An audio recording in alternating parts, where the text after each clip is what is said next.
All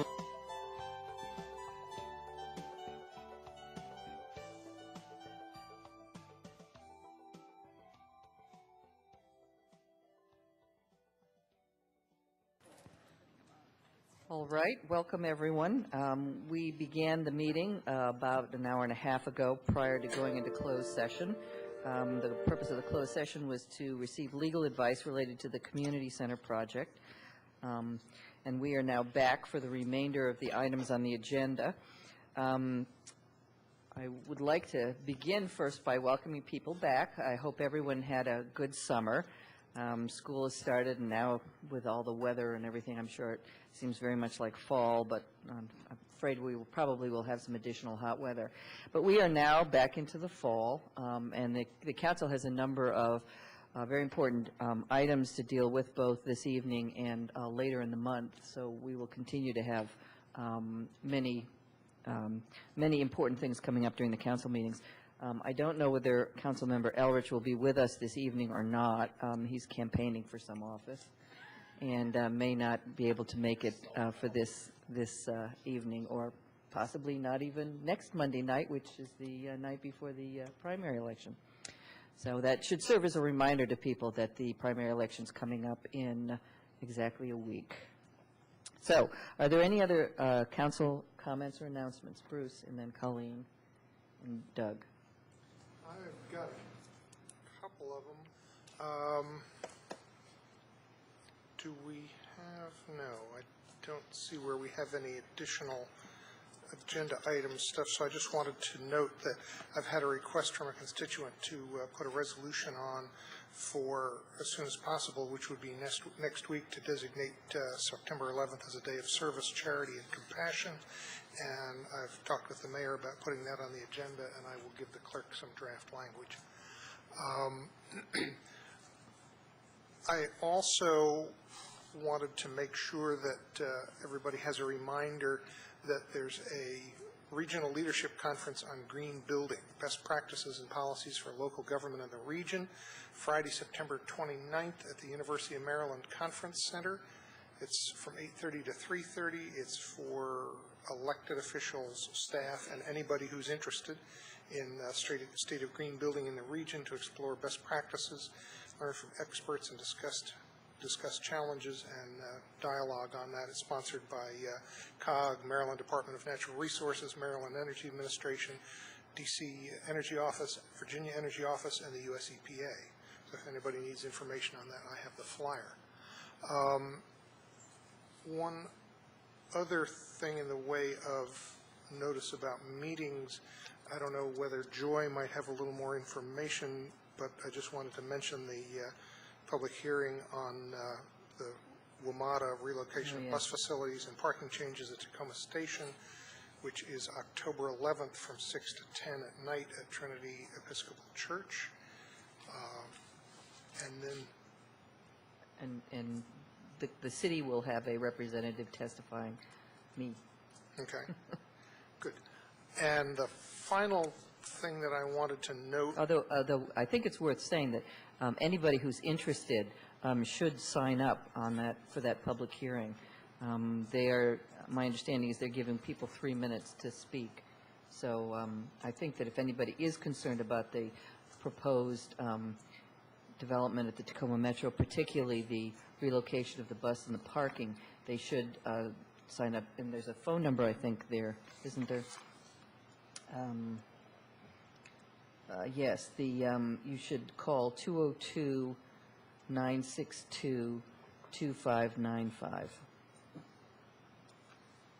Do we know if they've satisfied the 30-day notice to the city? Well, since it's before September 11th. They're obligated to provide us with what the hearing will be on. Yes. There is some, I have scheduled a further discussion of this issue with our attorney, not next week, but the week after that. And that's part of what I think we're going to discuss. There is some question about whether they have provided some materials on their website. My personal opinion is that it's not adequate, but that's something that I think we will be pursuing further. Thanks.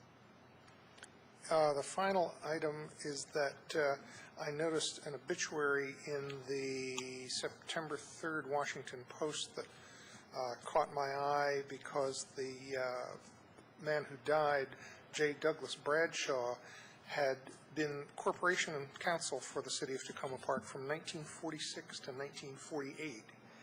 And I thought it was interesting to always take note of people who've been involved with the city. I think it's fairly unusual that we would find some information on somebody who was involved that far back at this point. He was 94 when he just died. He was also the secretary of the newly formed Montgomery County Council in 1949. I believe they didn't have a county council before that. They had a different form of government. He was also elected to the House of Delegates from 50 to 55. He was chairman of the Montgomery delegation and bi-county legislative delegation. And he was also co-chair of the Montgomery County delegation to the Maryland Constitutional Convention, which drafted the new state constitution. You should also mention from what political party he was. He was a Republican. That was back in the days when we were represented by Republicans, I guess. So I thought it was interesting to note that. Well, thank you. Colleen? I want to remind everybody that the Tacoma Park Folk Festival is coming up, and I think they're still in need of volunteers. If people would like to sign up to volunteer for the Folk Festival, it's on Sunday the 10th. I've had a few calls about trash in our ward. I know we got a letter about trash along Ethan Allen, but I've actually had a couple of calls about trash at the corner of New Hampshire and East-West Highway, particularly on the, I guess what would be the west side of the street. There's a little taco truck, and the trash there in the public trash can is never emptied, and so it's just overflows and blows everywhere. And there's a lot of trash in and around just across the street, that other corner over there, and I don't know, it's blowing over there. And then that kind of migrates all the way up Ethan Allen to about the junction on the sides of the road. I noticed after the letter came in that there was a cleanup that was done, and that was good. Also, by Woodland, where Woodland comes out into Ethan Allen, there was a sign that was knocked over, and the sign was finally hauled off, but the stub of the sign is still poking up out of the ground. There is a cone over it. And I talked to the Public Works Director, and I never heard back whether that was a state road or our road, but the stub is ugly and nasty, and we saw it off or something until they put in another sign. I also wondered if we'd heard anything about the request to see what we could do about the Belford Towers kind of public nuisance issue. I had mentioned that, Councilmember Clay, to some of the staff. I will need to follow up with them to see where that stands. Okay, great. And then finally, it's 13 minutes to 8, so if my kids are watching at home, I want to say brush your teeth, comb your hair, and go to bed. They comb their hair before they go to bed? Absolutely. Their hair is very long, and if they don't brush it before they go to bed, it's even naughtier in the morning. Is that spelled K-N-O-T or N-A-U-G-H-T? Well, with a 4-year-old, it's both. I'd just like to remind everyone to turn off their cell phones. It's been at least 5 minutes since I've received a call from a candidate running for public office or a member of their extended family. And I find by shutting off the cell phone, it's quite effective in shutting them off, too. I'd like to thank Barb and her staff for taking very seriously and being very enthusiastic about joining me in taking a look at the peddler ordinance. The word peddler, I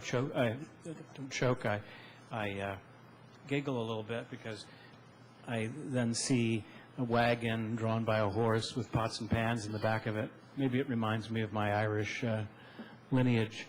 But it has come to my attention through a couple of constituents that there's a sort of variation of the peddler problem where businesses located within the city allow other businesses, which are called peddlers, to set up on their property. And they do so with a permitting process that is both county and city. And in the past, we've looked at this mainly as a law enforcement issue, making sure that the peddler is of good character.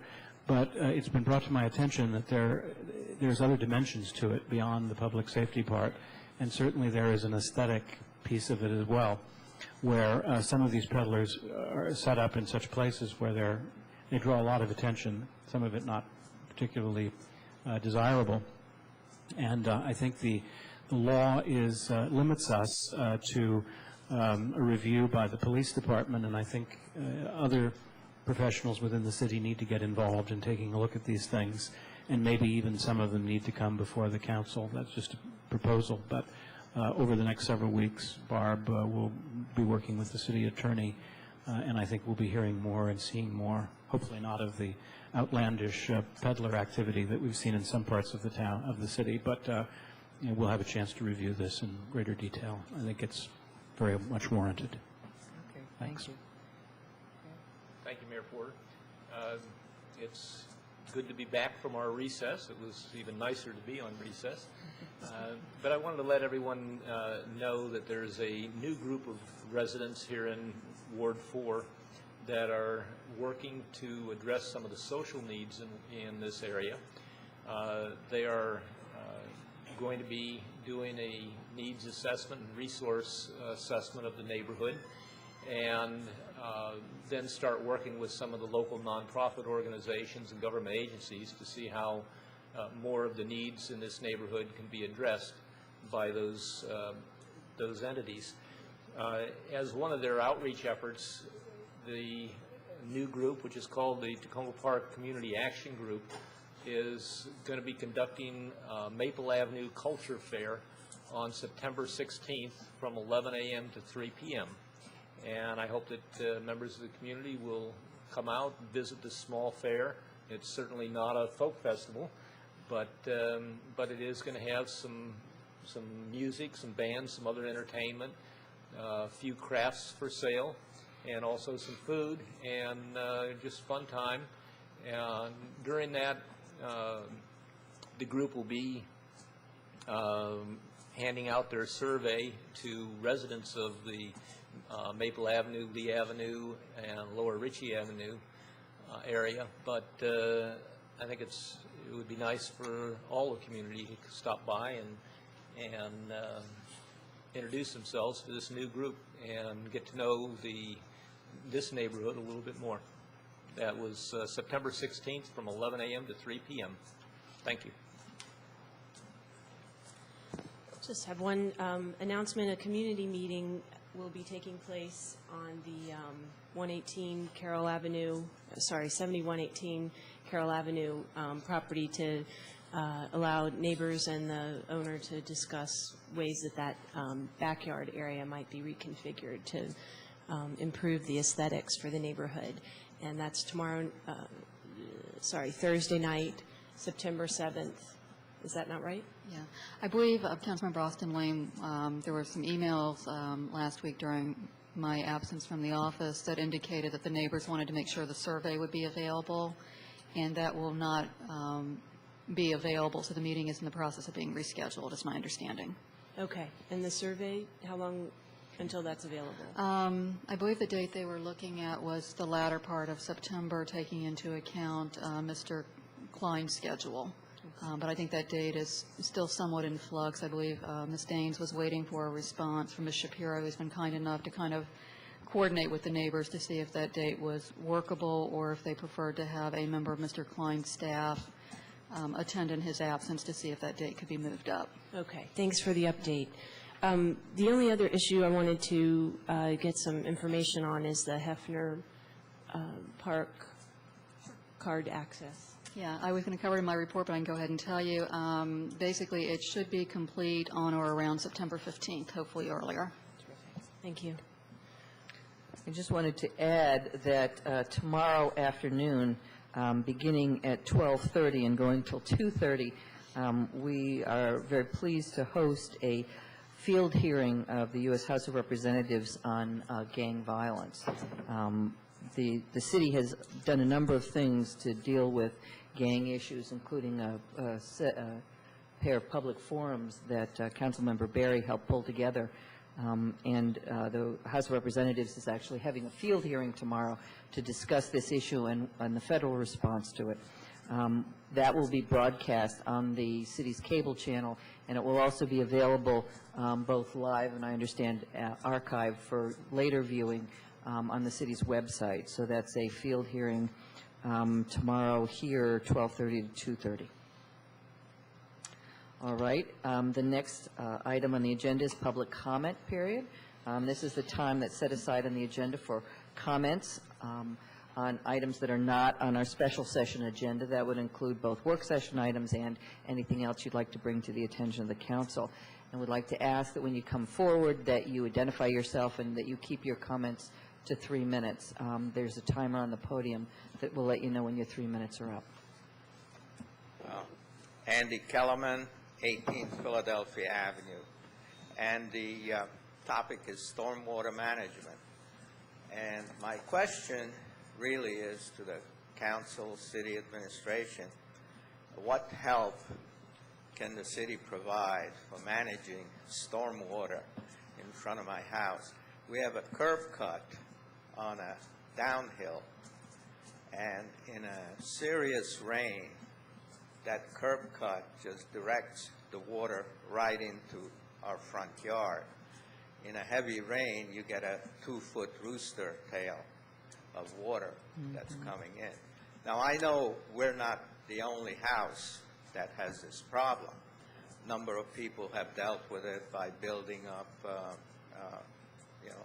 fences and what have you, brick fences in front of their houses. But I have a feeling that there's some other responsibilities associated with something like that. So I would like to get some feedback on that, not necessarily right now, but somewhere along the line. Thank you. Thank you for bringing that to our attention. I wonder if the city manager, I know that we've had that kind of concern come up in other places, and I don't remember. I think the city engineer has tried to address it. Yeah, I don't know, Mr. Kellerman, if you've had any discussions with Mr. Khalili on the city engineer. If he has not come out and inspected the site, I'd be happy to make arrangements for him. Yes, he has. Yes, Okay. he has. He's done that last year. And the temporary solution was that they brought out 5 or 6 sandbags, which does you good for a rain. It is nowhere near, And last time, this past rain, I called Darrell, and my fault. I called too late. They dispersed all their sandbags, and they didn't have any in reserve to help me out. So, I think the sandbag solution is a good one, but it's a very, very temporary one. If I can just get a clarification, is the problem that it comes in like your driveway apron? Yes. But it's not, so it's not a question of coming over the curb, it's the flatness of the apron and the speed of the water? It is the flatness of the apron and the way that bend, the cut is made, and then it starts backing up, and then it starts coming over both the curb and that knuckle. Okay, thanks. And it just blows it right in. I know that there have been other places in the city where this has come up. Maybe the city engineer could, is there some new way of doing curb cuts that we could look at that would not create this problem? I think it only comes up on people who are located on a hillside where the force of the water, they're on the outside of a curve and going downhill, where the force of the water tends to shoot it up the curb. Well, there's two, the streets go in 2 dimensions, and that's a problem. In 2 ways. There's a downhill, and there's also a tilt. Yeah. And the uphill is not bothered. The down, not the up, Right. the one that's up is not Yeah. bothered, but the one that's down just gets it all. Yeah, And- maybe there's some new innovation in terms of the way curb cuts are done that could help us with this.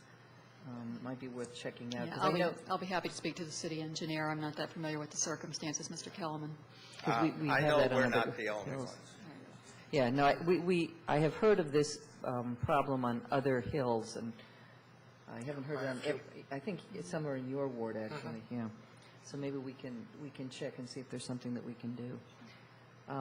Anyone else? All right, seeing no one else, we'll move on to the city manager's comments. Just a couple items relative to the community center project. I want to give the council an update on where we stand with the installation of the elevator cab.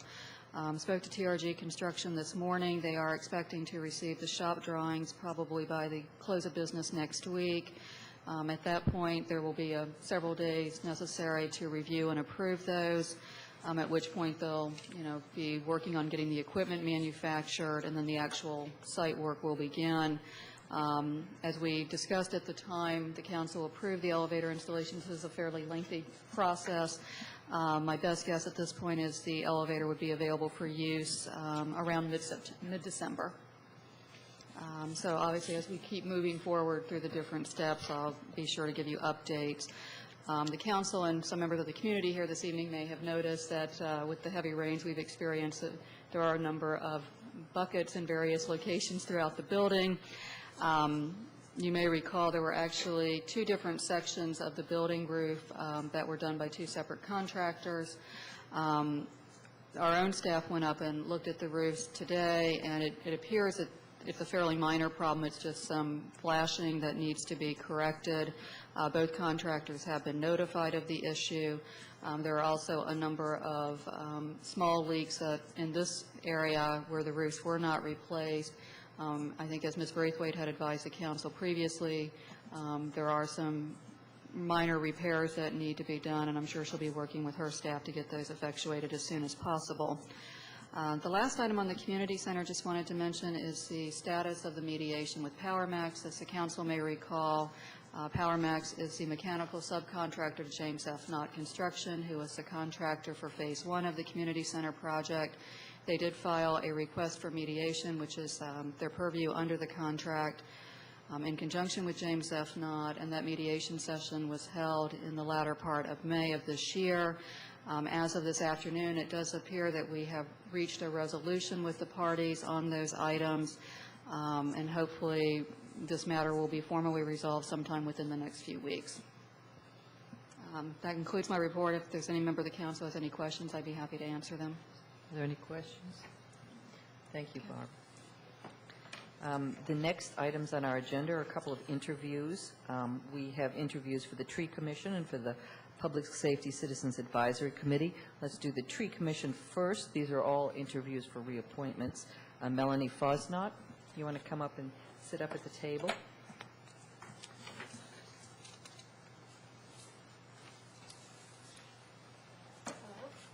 Well, thank you for your, it's just been about a year, hasn't it? Just about. Yeah.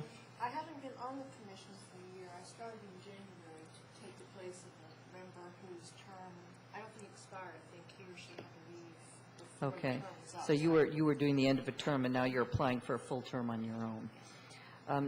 Is there anything you'd like to share with the council about work you've done in the Tree Commission, your thoughts about the Tree Commission, anything like that? Well, I've been very impressed with the Tree Commission. I've been impressed with the members and their dedication to the city and the trees. And I've also been really impressed by the passion that citizens bring to it. When they have an issue and they want to come before the commission, they feel very strongly about protecting the trees in the city, which rightfully so. I have found that the process is, I think, a fair one, and I'm glad to see residents get the opportunity to voice their concerns and have them heard by a commission of members who have the qualifications to listen to them and weigh them into consideration and hear oftentimes two different sides of the story. I would welcome the opportunity to continue to serve and would look forward to working with the new arborist who she's appointed.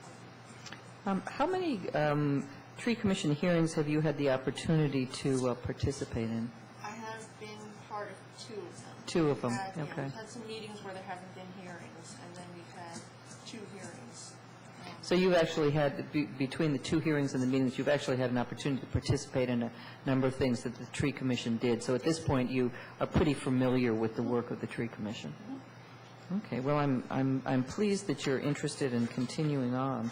Are there questions by any other members of the council? Terry? Thank you, Melanie. I was curious on with the Tree Commission. I know that you have these hearings that you participate in. I just wondered what other activities the Tree Commission does. Well, there have not been many since I've been there. I would like to see more. I think, and this would be something that working with the new arborist,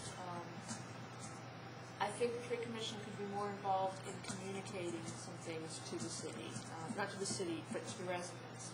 For example, we just came through a period when a lot of trees were very stressed, and I'm not sure that residents always understand how to take care of their trees. And I know that there are a number of different avenues that the city has for communicating with residents.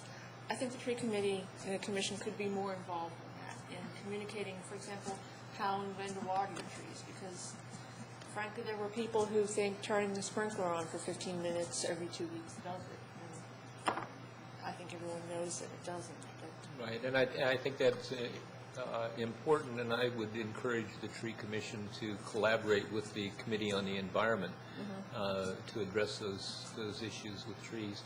And the other thing that seems like it would be appropriate is if the Tree Commission could review the memorandum of understanding that we have with PEPCO for the trimming of trees. You know, their contractor just came in and trimmed trees on Lower Ritchie Avenue, well, actually all the way up Ritchie Avenue, but did some aggressive trimming of the trees on Lower Ritchie Avenue. And based on my recollection, that memorandum of understanding, I think, was signed in 1999 or 98. But based on my recollection, it was that the trimming that's done looks like it falls outside of the standards that were set in that memorandum of understanding. Okay. And I think it would be very helpful for the Tree Commission to take a look at that, be familiar with the memorandum of understanding, and let this council know if there's something that needs to be addressed. Okay. Yeah, that sounds like something that I think is definitely appropriate for the Tree Commission. So if I were reappointed, I would. So noted. I remember in the past, the city arborist has done some articles in the newsletter on things like watering trees and dealing with pests and dealing with other kinds of things. And I think that's a good idea to have the Tree Commission work with the arborist on some of those issues, because they're, you know, I'm sure we'll hire an arborist who has a lot of expertise, but sometimes there's kinds of expertise in the Tree Commission that the arborist may not have, and the Tree Commission could be very helpful. Right now, we're in between arborists, and so it would have been very good for us to get something in there about watering trees, because I've noticed the same thing myself. And so I think that's an excellent suggestion. Are there any other questions, comments? Well, thank you very much. We really appreciate your willingness to continue and be part of the Tree Commission. Okay. Thank you. We will do the appointments. I don't know when we've got them scheduled. I think we've actually got some next week. The week after that? The end of the month. Thank you. It's a good thing Jesse remembers these things, because I never do. So we've got some interviews, some appointments scheduled up at the end of the month, and we appreciate your willingness to continue. Okay. Thank you. Thank you. We also have a couple of applicants who are asking for reappointment to the Public Safety Citizens Advisory Committee, Buddy Daniels and Andy Kellerman. Why don't you both come up here? Andy is one of the longest-serving members of the Public Safety Commission. I think you were weren't you one of the original people? No. No? Right after that. Wolfgang Okay. is the longest. But Okay, well, maybe the second longest person. Yeah. And Buddy has applied fairly recently, but I guess I'm trying to think, you were the filling out an unexpired term. Is that what you were doing? Actually, I applied, I've been on officially for 2 years now, I think. Okay. And then 2 years before, I was the SS Carroll unofficial representative to it. Okay, And I well- got so interested in their work, I decided to apply. Well, that's great. I appreciate both of you. Maybe starting with Andy because of seniority. I noticed I didn't say age, I said seniority. Also, You want to maybe talk to us about anything you'd like to say about the Public Safety Committee? Well, as a committee, we've done a couple of things, and individual members have been involved with a whole list of things because we try to keep our hands in some of the other activities. As a committee, one of the things that took us a while to hammer out, and that was a suggestion as to recommendation, not so much a suggestion, a recommendation to the council as to rules, et cetera, of how the committee should operate. In other words, issues like how many meetings a member should be there, how many should be, what, and all those circumstances and what have you. And that was submitted to the council, I guess, before spring, I guess in the spring. And I think it's one of the things on our list. We have an item which keeps getting postponed by other items of business for the council to catch up on issues having to do with city committees. And I do continue to have that on the list, and that's one of the items on that will be part of that discussion. I'm much gratified because personally, in addition to that, I've sent emails around as to recommendations of what are the issues I think that need to be thought of, and perhaps made sure that all committees sort of generally maybe work the same way in certain aspects. So that was one thing that we did as a committee. The other thing was we put out, I don't know if you noticed, last, not this, but the one before issue of the Gazette, there was a flyer in there about emergency preparedness. That was kind of newsletter, right. As far as individuals, Buddy has been the Public Safety Committee appointee to the Emergency Preparedness Committee.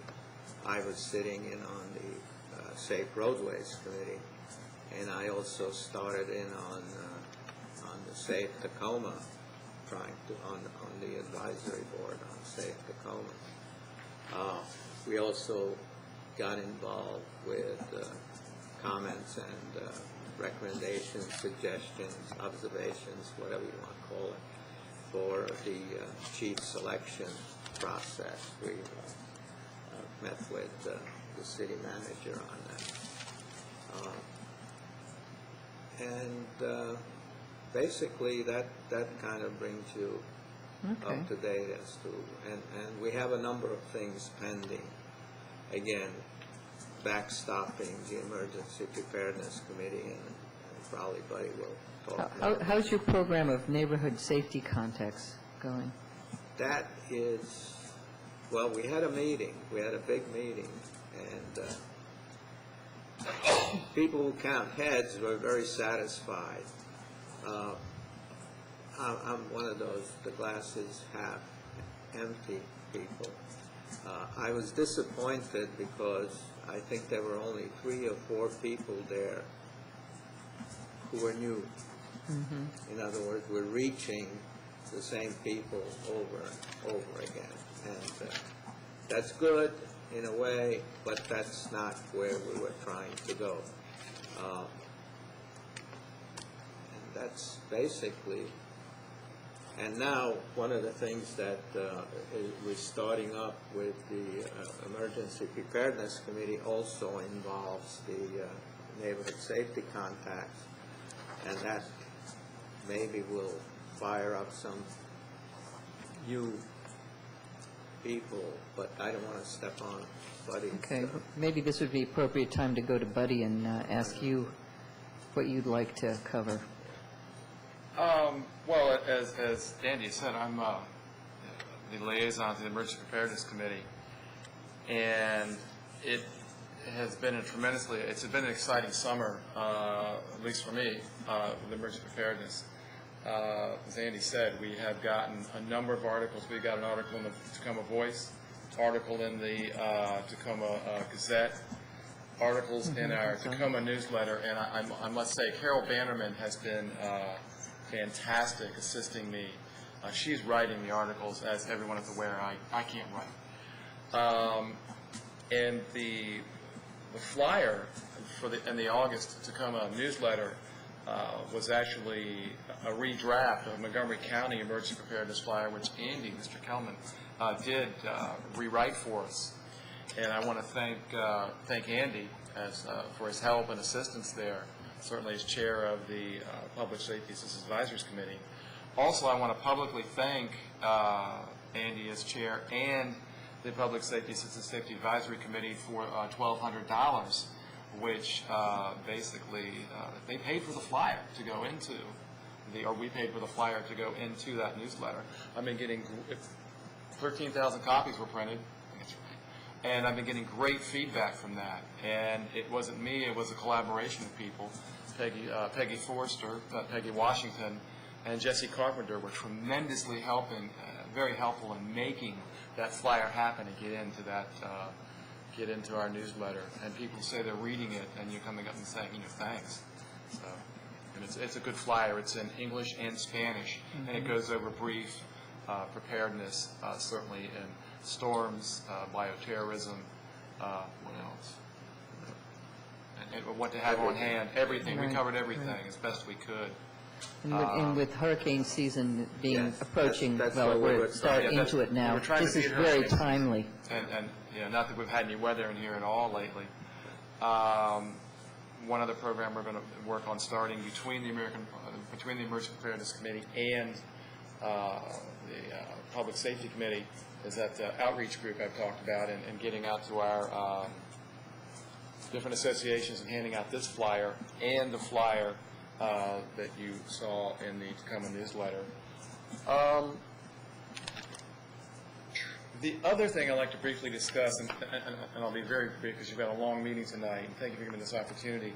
I'd like to give Carol Bannerman produced this, and this went out to Alert Tacoma and also to all the safety contacts. We have a chance to have another search training in Tacoma Park in November, early November. But Chief Brian Gervasi, Assistant Chief Brian Gervasi, who is Chief of Homeland Security, Assistant Chief of Montgomery County Homeland Security, has asked us to have a guarantee of about 20 to 25 people by October 1st, which is only fair. So what we've done is Carol Bannerman, as I said, has put this on Alert Tacoma. We've put it in the September Tacoma Voice. The Gazette, next Wednesday's Gazette will be covering it. I'm going to be calling by phone all of the committee association chair people. I'm going to be talking with the housing department too, because they're being very helpful in distributing emergency preparedness information. See if they can get a hold of the tenant association chair people. So we're trying to cover as much as possible a little publicity campaign and giving my home phone number out, which is 301-270-5789. I have no problem with that. If anybody's interested in CERT training, please call me. I've already talked to a number of people.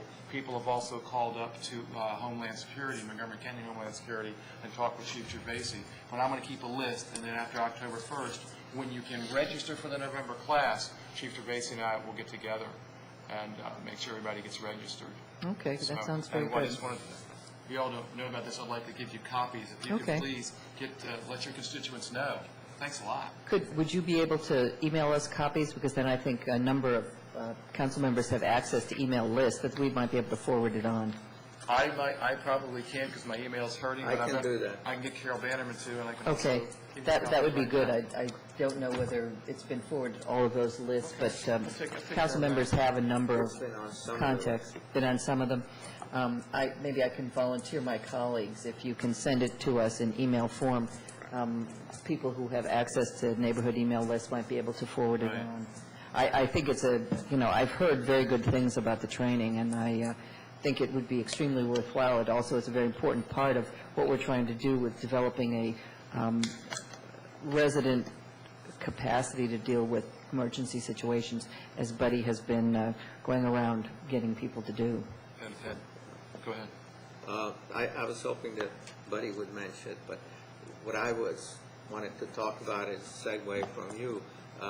One of the upcoming efforts in which we're going to be assisting, whatever, cooperating, is the second tier communication, which is the power out communication for those sections of the city where people are not likely to have battery radios, batteries, what have you, and setting up those contacts.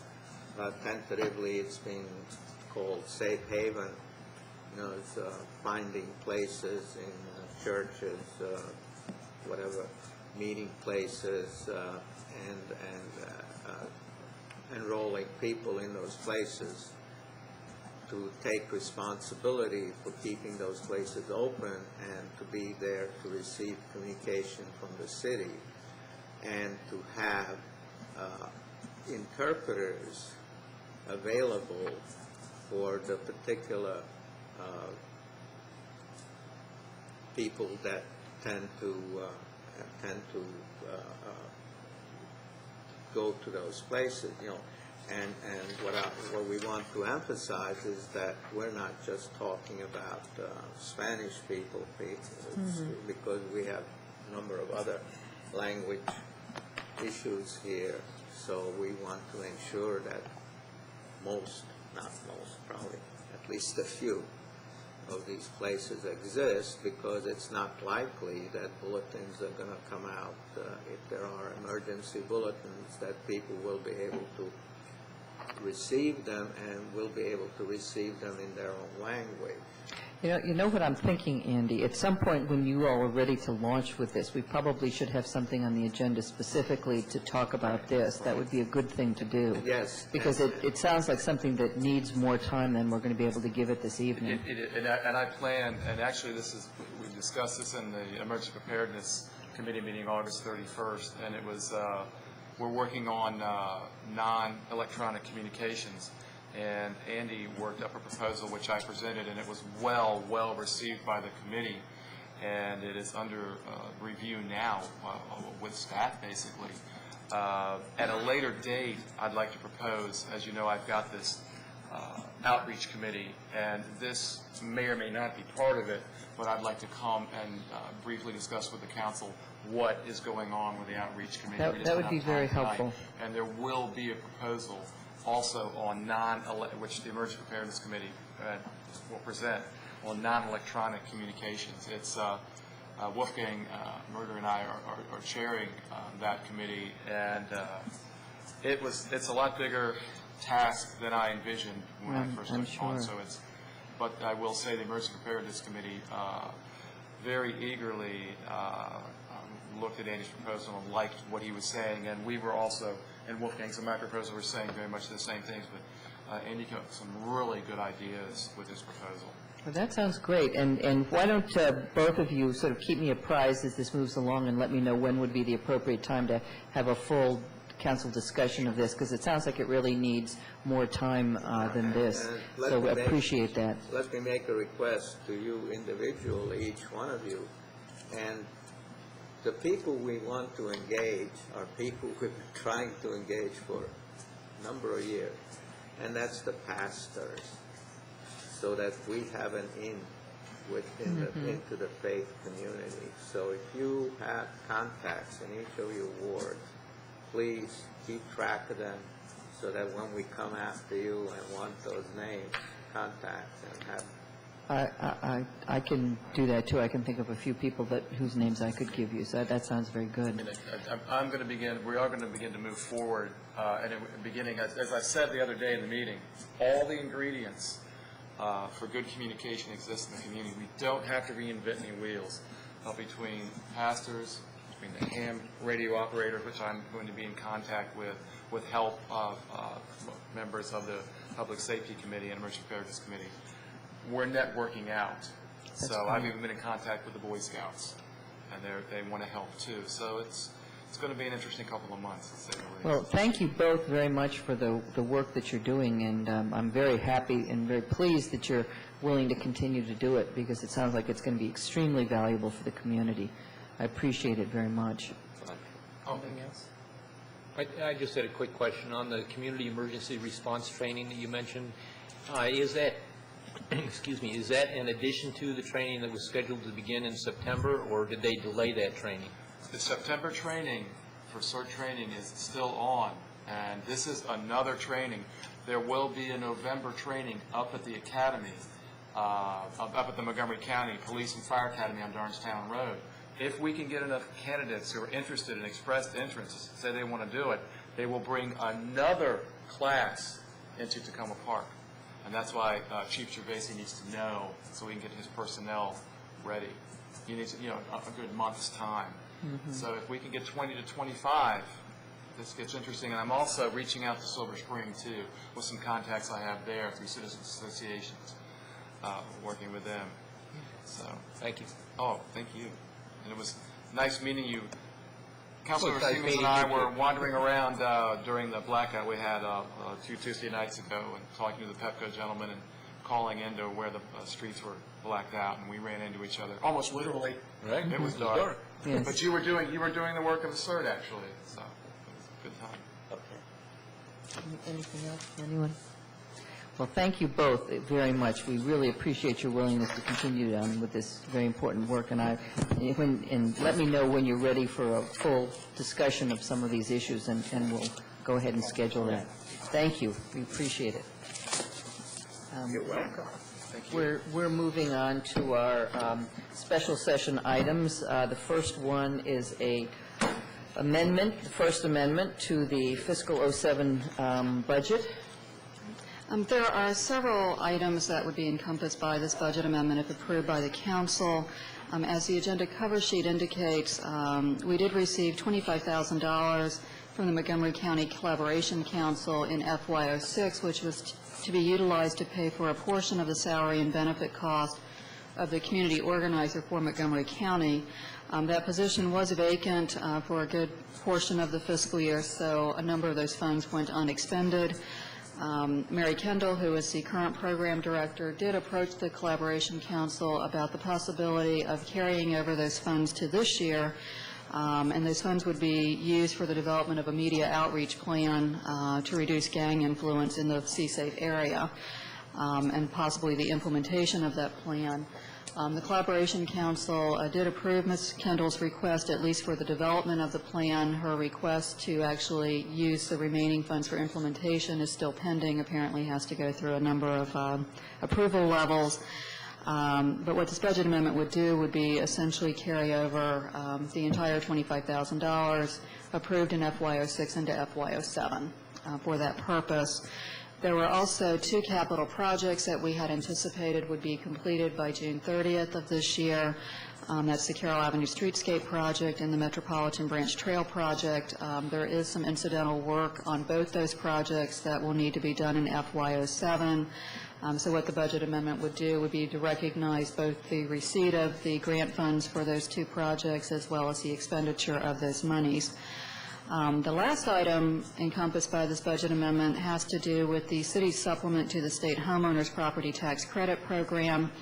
The current budget includes $50,000 for that program, and as I believe Mr. Hobbs may have notified you during my absence in July, there were some changes in the eligibility requirements for the state program, which basically made a considerable number of individuals who had previously been eligible essentially for that credit, which is obviously very much in keeping with the City Council's Affordable Housing and Action Plan.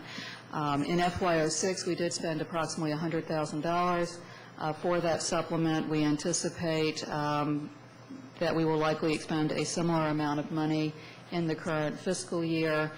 So what this budget amendment would do would be to reduce the unappropriated reserve by $50,000 and increase the line item for the city supplement to the state tax credit program by that amount.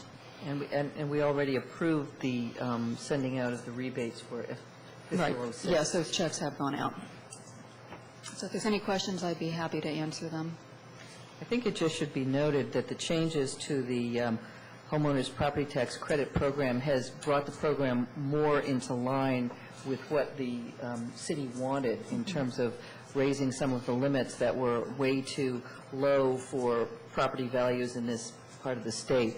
And so the fact that many more people are now eligible is really consistent with what the city was trying to accomplish.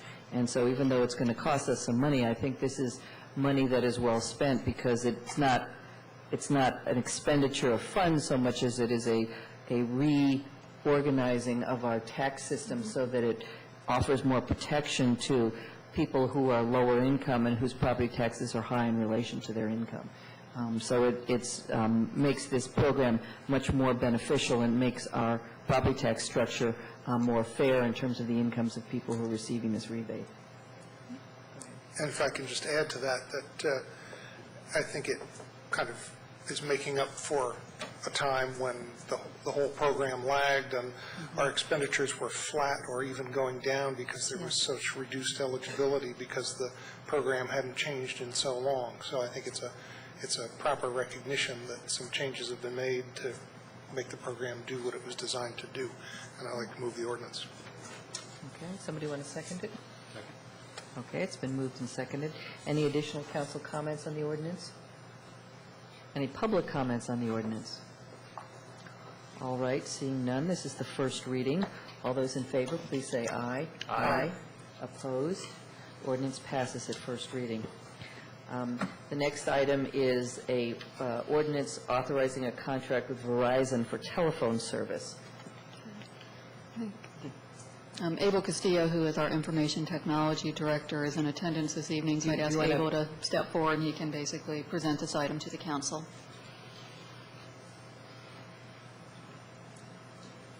Good evening, Mayor, Council.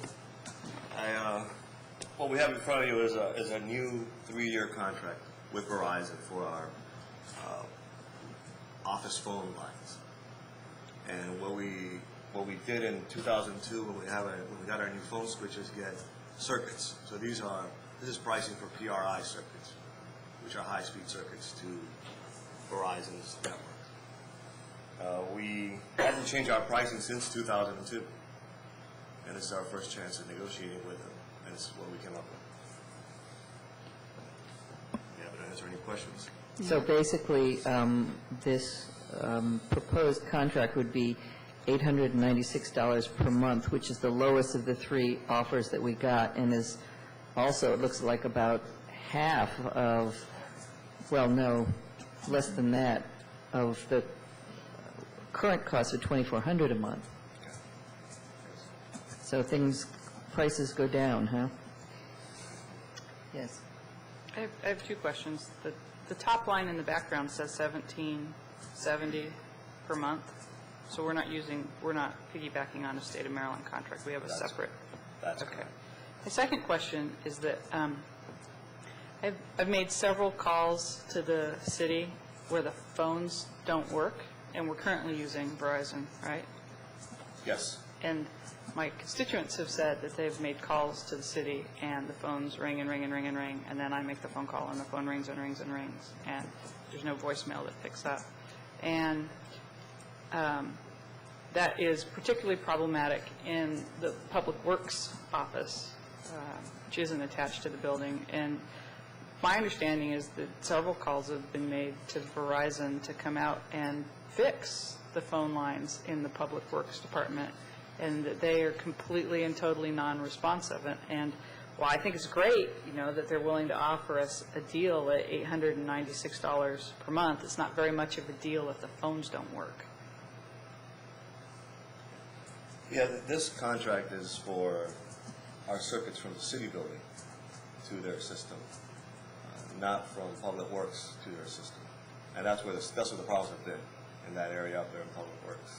But if they won't fix the Public Works problem, how are we going to have any confidence that if we have problems here that they're going to come out and fix the problem? Abel, you can expound upon this, but my understanding is the issues around the Public Works facility are actually because of significant older line. It's not limited to that facility. I think you told me that some of the lines there are how old? From the 1910s, 1950s. Right, so it's certainly a valid concern. I think it's a much bigger problem, though, than just our facilities. And I wouldn't say that they're not Cans and a responsive. string. Yeah. They come out and repair, but repairs usually take more than 2 days, more than a day. But they do come out and repair. It's just that takes them that long, and while they're repairing, we have no connection to them. Are we going to be doing something about the problem with the funds Yes. of Public Works? Yeah. That's separate from this contract? Yes, ma'am.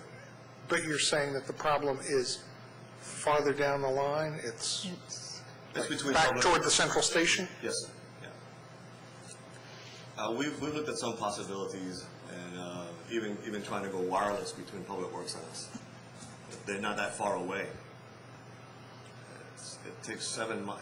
Our circuits have to go around 7 to 10 miles to connect the two buildings together, but we're only 5,000 feet away or less than that. So we've looked into some of that. Terry? I would like to suggest that maybe the solution here isn't for Public Works to go wireless or find some new technology and circumvent the wires that Verizon has, because this problem is not just, as you said, is not just a problem that Public Works has, but it's a problem of the community, and I think this council has a responsibility to the community at large. And I think we should invite Verizon here for a session to talk with them about the problem. As one of the subscribers that lives along the same line, I can attest to the fact that the lines are old and have problems. Verizon technicians have acknowledged that problem, but I think we need some Verizon management to come in to talk to this council about how they're going to resolve those issues and provide the service that the customers here in Tacoma Park deserve. So could we put that on as an agenda item? Are you suggesting that we don't move forward with this contract? No, I'm suggesting that we have an agenda item to have Verizon come in and addition to talk about this. the problems. Yes, so that we don't have to take time tonight to try to solve it. Yeah, no, I would be happy to do that. I just wasn't clear on whether you were suggesting we do this or not do this. I would second that request to have it added to the council's agenda. It sounds like it's an ongoing problem, a long-term problem, and we should definitely be the body that spearheads getting that fixed.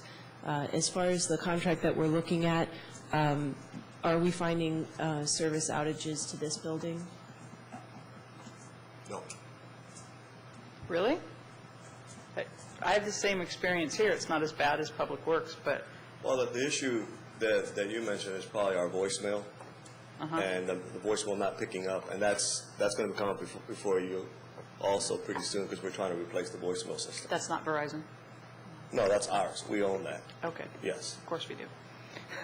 Because then we have to pay for it. Yeah, it's part of our switch. It's part of our system. Yeah. And what is the contract that covers phone service to Public Works and other municipal locations? We're paying for other circuits to connect Public Works to Verizon, to their network. I think it's two separate phone systems that we have, one to this building and one to the Public Works building. It's the same phone system, but different circuits. Okay. Yes. What I meant to say. And so it's under a different contract? Yes, and we negotiated separately. We've had those circuits longer than we've had these circuits we're negotiating. And is there a time frame when that contract is going to come up for renewal? I can check and see. I don't know. There is. It's usually 3 to 5 years always when you commit. And if I can just add a piece to the, what we might ask Verizon to come talk to us about in terms of community needs, I think one other thing might be to get a sense from them of the kinds and numbers of circuits that they're supplying to this area. I know that whenever I've talked with their technicians about what's available, everybody has more than one phone line now, and so the number of lines coming into this area from the central station, whenever there's a new one needed, they essentially have to go back to bad splices and splice together a new line from bad wire. So This is finding out amazing. their capital infrastructure investment plans. there's a big demand for DSL Right. and other connections, and that's overwhelming their infrastructure there in that area. Yeah. Everywhere, probably. We can, there's probably some other issues that we really don't want to get into here, but that we could also include in So that if we discussion. just have that wider Okay, discussion with them. all right. It'd also be good to know what the total cost is for our phone service, so kind of the big picture. It wasn't really clear when I first read this that this is just a component part of our overall phone costs. So it would be good to know what we're talking about, voicemail, all that kind of thing for the phone services when we evaluate phone contracts. Does that make sense? I think there's something, probably not to that detail in the budget, but we should be able to get that. I think that would be a helpful thing to do. All right. Does someone want to move this ordinance? It's a single reading ordinance. Move. Okay, it's been moved and seconded. Any additional council comments? Any public comments on this ordinance? All right, since it is a single reading ordinance, will the clerk please call the roll? Yes. Aye. Sorry. Councilmember Austin Lane. Councilmember Barry. Aye. Councilmember Clay. Aye. Councilmember Siemens. Aye. Councilmember Williams. Aye. Councilmember Eldridge. All right, the single reading ordinance passes. We're going to move on now to our work session items. Thank you. We're going to move on now to our work session items. The first one is the report of the Facade Advisory Board and discussion of design guidelines. Who's going to be making that presentation? It seems we have a number of people from the board here. It's good to see we have just about all of the board here. It looks like it. Well, we've got a number of seats up here.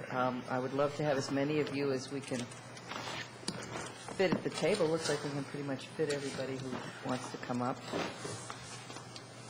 My name is Jim O'Brien. I'm the chairman of the Facade Advisory Board, and I'd like to take this opportunity to thank Jim DeLuigi, the outgoing chairman, who's not here, but for his years of service.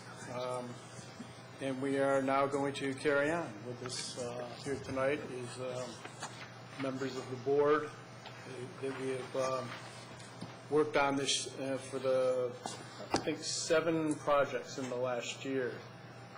Most of them have been in the Old Town area. Basically, we have worked upon mostly signage, communications tower projects, and we did have some discussion with the ICG people. All of the projects were given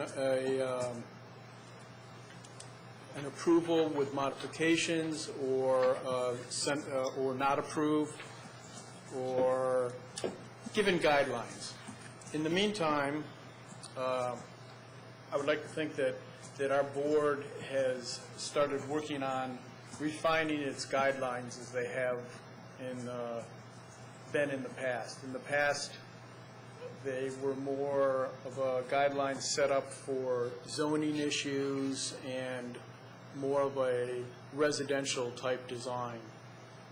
We have formulated a more concise set of guidelines that will kind of expand our role as well as more closely define our role at the same time. Our role right now is strictly advisory to the Historic Preservation Committee within the historic district.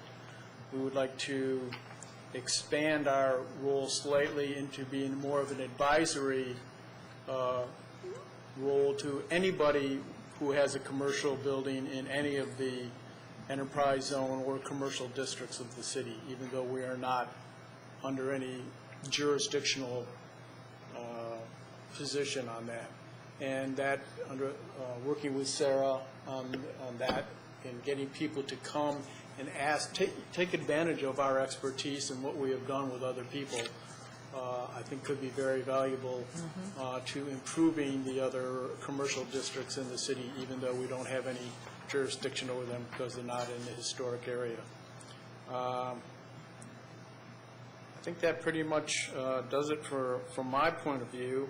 I think we've been meeting on an as-needed basis, pretty much monthly. Our guidelines are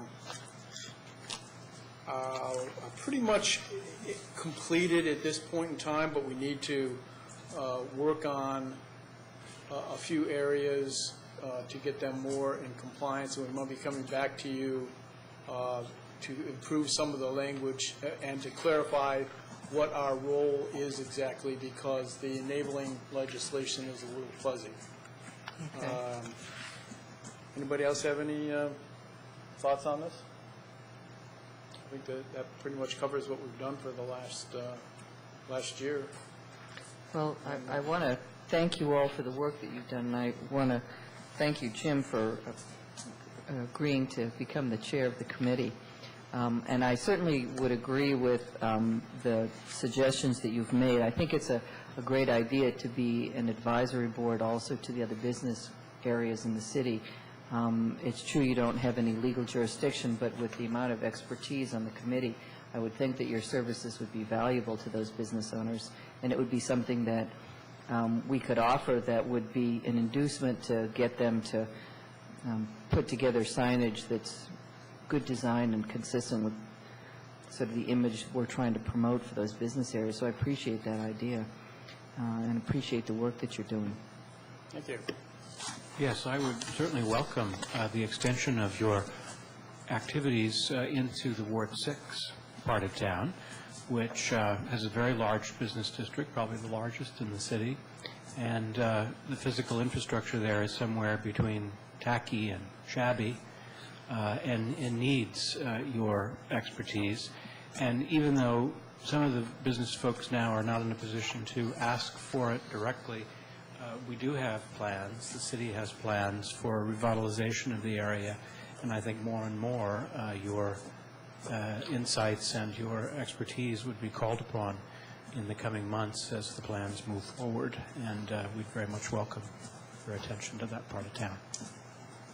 Yeah, I think that once we finish our new set of guidelines, it will become very self-evident that this is a good board to speak to get some good ideas as to terms all the way from accessibility to signage to just regular architectural detailing and problems to that nature.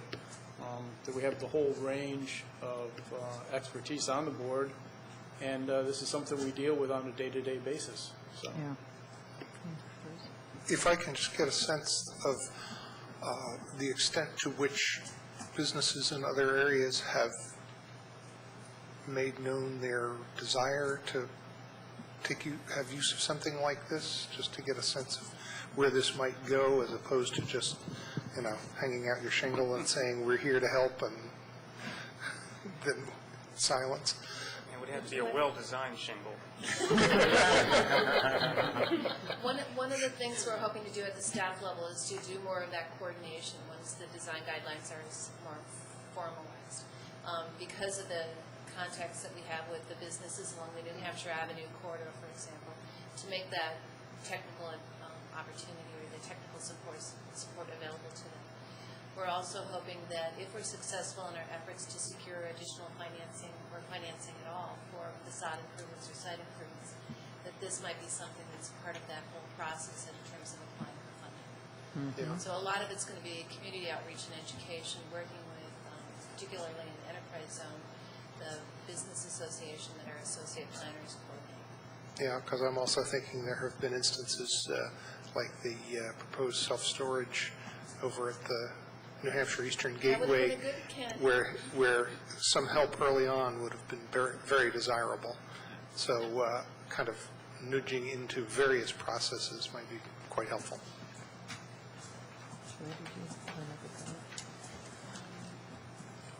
Sorry, I missed the early part of your presentation. I just wondered, with the list of projects that you have participated in, how conflictual or not conflictual they were, and if you have any lessons that you'd share about that. It looks like you've got 7 of them listed on your annual report? We don't ever get a report back, generally speaking, from when this has gone to historic preservation, so we don't necessarily get the outcome other than a report from Sarah that, yes, it went through, or Lorraine was at the hearing. And but generally speaking, I think that certainly for Lorraine Checa's building on Carroll Avenue, that passed historic preservation and the work has been done. These various signage were roundly applauded, however you want to say, and passed. And some of the projects, like, have just not even resubmitted or have just decided not to move forward. Okay. Partially because of our recommendation or for other reasons, I'm not sure. We don't necessarily get a report back. We just forward our report to historic preservation as it is, and they take our recommendations at their face value. Did you have So it anything to sounds add, like Lorraine? no death threats. No. Actually, I think it's been a really positive process, and I think a lot of the owners that come in, because we really are just advisory, to be honest, they're looking to brainstorm. They may not have everything resolved in their own heads with regard to signage. That's really can be a thorny one. And so it gives them and us a good chance to spin ideas and come out with a better one that they can feel good about. And I think that we've done pretty well with that. So it's a good educational, it's a collaborative kind of process, is what I would say. Well, it's very good to hear, and I thank you for your efforts, and I do look forward to more businesses than just the Old Town area ones benefiting from your advice. Certainly, the downtown area has quality and has distinctive character, but as you move out of that into other areas, it could be said that there isn't any quality and there isn't any character other than maybe, hodgepodge. What would you recommend, or would you recommend, for areas that are not Old Town? How would you approach it, especially when you have properties that may have one or two single property owners or mall-like structures? How might you go about introducing some quality and character to the discussion? Extremely difficult question. Obviously, the city has no purview over zoning. We use the advisory capacity of the historic area work permit as our purview. We're speaking as the city, as the council, as instead of having every one of these come before you, it comes before us and we act as your voice. Now, how do we do this for other areas of the city? How do we become the zoning police? How do we become the facade police? I don't think at this point in time we want to put ourselves in the position unless you want to put us in that position. That's quite a daunting task. I certainly, being an owner of a business on the New Hampshire corridor, I would certainly like to see something done on the enforcement end. But again, we have jurisdictional problems with one side of New Hampshire Avenue is in a county and the other side is in a different county. At Erie and Flower, it's the same thing, multi-jurisdictional. The city has one corner and the other three are Montgomery County, so we have no control over it. We try to work with the Long Branch people, but, again, it's a really tough question. I think the avenue that Sarah's mentioned, which is that if we can get some funding, and that's also a good way to collaborate with the county, that we can perhaps have more influence in doing that. The other thing, if I might add, is that if later in the discussion this evening, you'll be going through and looking at some of the council priorities and where we're at with those projects. And New Hampshire Avenue Corridor, for example, is a big priority for the next 2 years. A number of the categories within that overall goal is to work with park and planning staff on both Prince George's County and Montgomery County to facilitate or speed up the small area plans that are planned for sections along New Hampshire Avenue.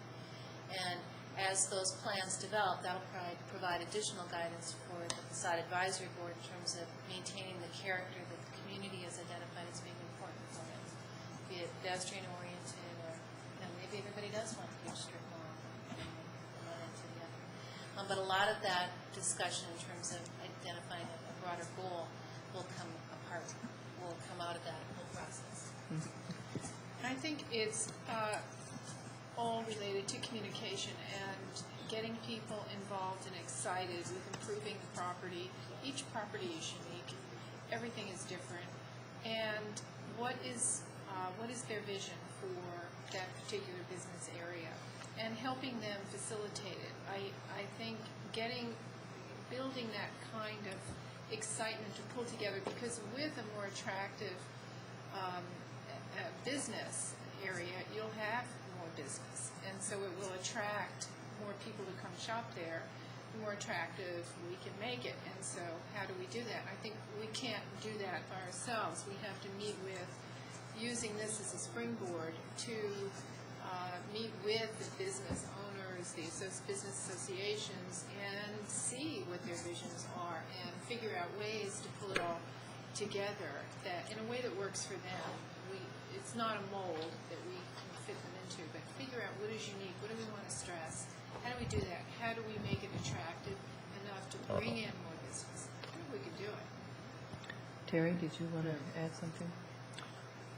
I was just wanted to make sure I understood and also stress the point to the community that when you're talking about facade guidelines, you're not talking about a standard that's you're planning to spread across the city, but you're looking at working with individual property owners to work on an appropriate facade for their particular property. Exactly. As it stands right now, it's individual owners on individual projects within the historic area of commercial buildings within the historic areas of the city. Okay. And if you were to spread that citywide, that would be the same. We're not looking for one feel as we go through the whole city. No. Obviously, we have a tremendous range of architecture, right, even within the historic area that we had an application for, putting radio antennas on top of the old Seventh-day Adventist Tower. And it was just a matter of moving them down, lining them up, making them the correct color, just a few little guidelines to give to Lucent or whoever it was. You know, very simple little things, but it made to us it made all the difference in the world. Thank you. I think probably another thing, we were discussing the historic area work permit process. I assume with the expertise that you've had, another thing you can offer businesses is that you can offer them some guidance that will make it easier for them to get through the historic permit process. And so, you know, you all probably, having done this a number of times, can give them guidance that would be helpful in that respect also.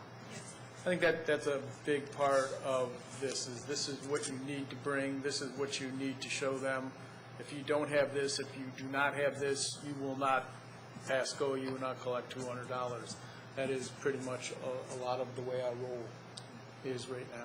And if I can add, I do work with a lot of the old Tacoma commercial facade residents, and there is a lot of misunderstanding, half understanding, and just plain wrong information that gets passed around about the permitting process, what needs to be permitted, and what kind of permits it needs. I was working with one building owner who frankly had gone for a great number of years without repainting her building because she was concerned that she would have to go through the Facade Advisory Board, go through the Montgomery County Historic Preservation people, and all of this before she could repaint her building. You can only imagine her surprise when she found out that no, go out and buy the paint. Put the paint on. Disseminating these guidelines is going to go a long way towards alleviating some of that anxiety on the part of the commercial owners. and that there are even tax credits available for a lot of these things. Yeah. So I probably, with the contacts you individually have, that's another benefit, just having you spread the word on this kind of information out in the business community. I really very much appreciate that. Anybody else have anything? Well, thank you very much. I'm very pleased that you're doing that, and we will schedule the discussion on the additional design guideline issues if that's necessary. You tell us if it is or not when you're finished with them. Excellent. Thank you. Thank you. Thank you very much. Now we're going to talk, get an update on the Old Town Business Association Main Street funding.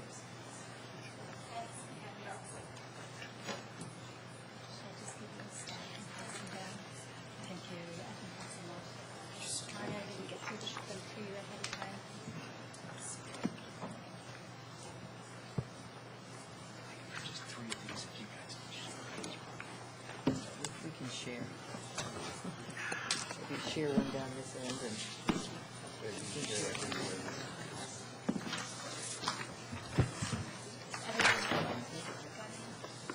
I'm Rosalind Grigsby. I'm Executive Director of the Old Tacoma Business Association.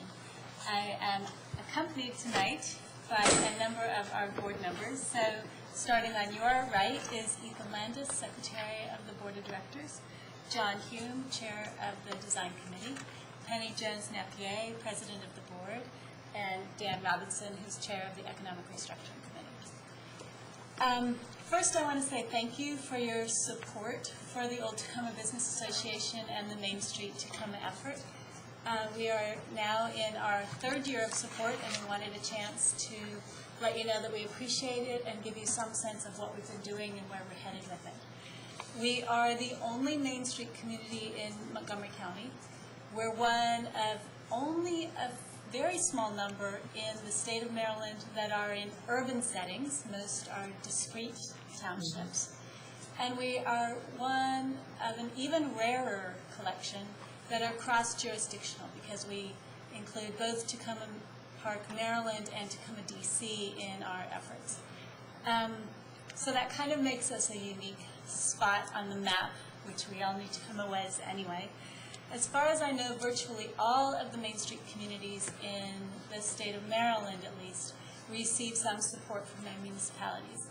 Main Street Maryland considers that, and I think the National Main Street Organization considers that an essential piece in really revitalizing and turning around communities that are struggling and supporting the commercial districts so that they can be a thriving heart of a town.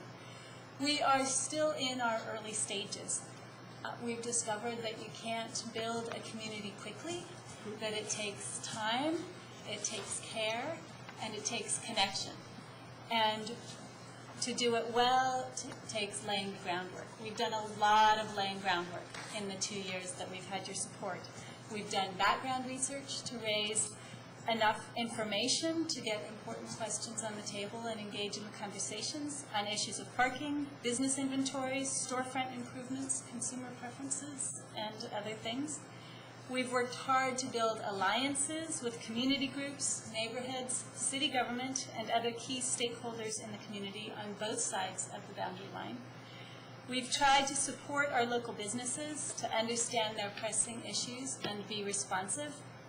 We've done workshops and seminars. We've helped highlight their unique offerings of what makes Tacoma Park a destination.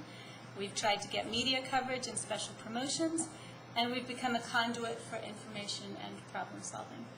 We've also worked hard to educate our businesses and residents about some of the struggles of a small commercial district and some of the great richness and advantages that come with it. And I think we've made progress on raising the awareness on both sides of that.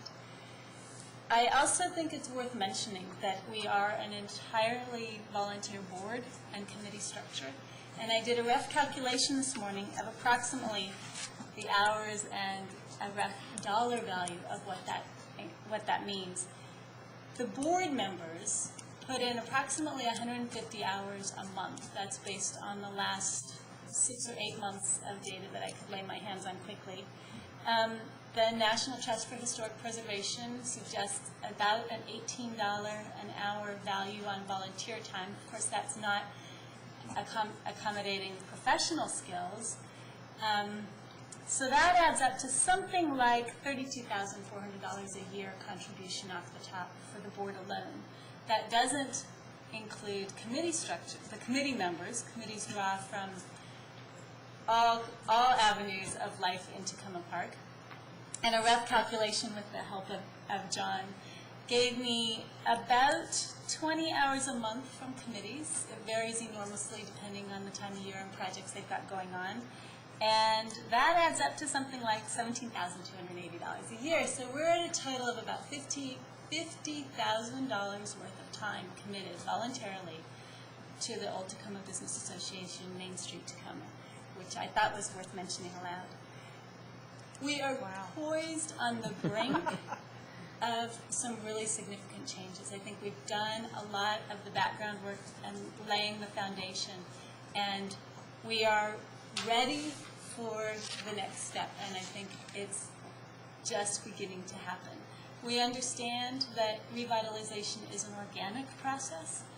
We take our cues from National Main Street that emphasizes it's comprehensive, it's incremental, it happens through the efforts of all the stakeholders involved, and that long-term success depends on the involvement and commitment of the community and public-private partnerships. We will look forward to deepening and expanding the ongoing partnership that we have with the city. And I wanted to highlight a few things in the handouts I gave you quickly, and then I was hoping you might have questions for us since I have all my experts here with me. I laid out my notes along the lines of our committees to give you a sense of how we structure our work. So starting with the design committee, looking good, we have received $90,000 worth of grants from the Maryland Department of Housing and Community Development for facade improvement. The first time I came before you in June was to ask for a letter of support for a grant proposal I was writing at the time, which was successfully funded. We are also setting up a seminar. The last page in your handout is upcoming events. We have a seminar to help walk businesses and commercial property owners through the process of how you apply for the facade improvement money, so that we hope we really can leverage that $180,000 worth of improvements to the Old Tacoma business area. We've got a lot of activities. You can look down the list on general improvements to the physical appearance of the town.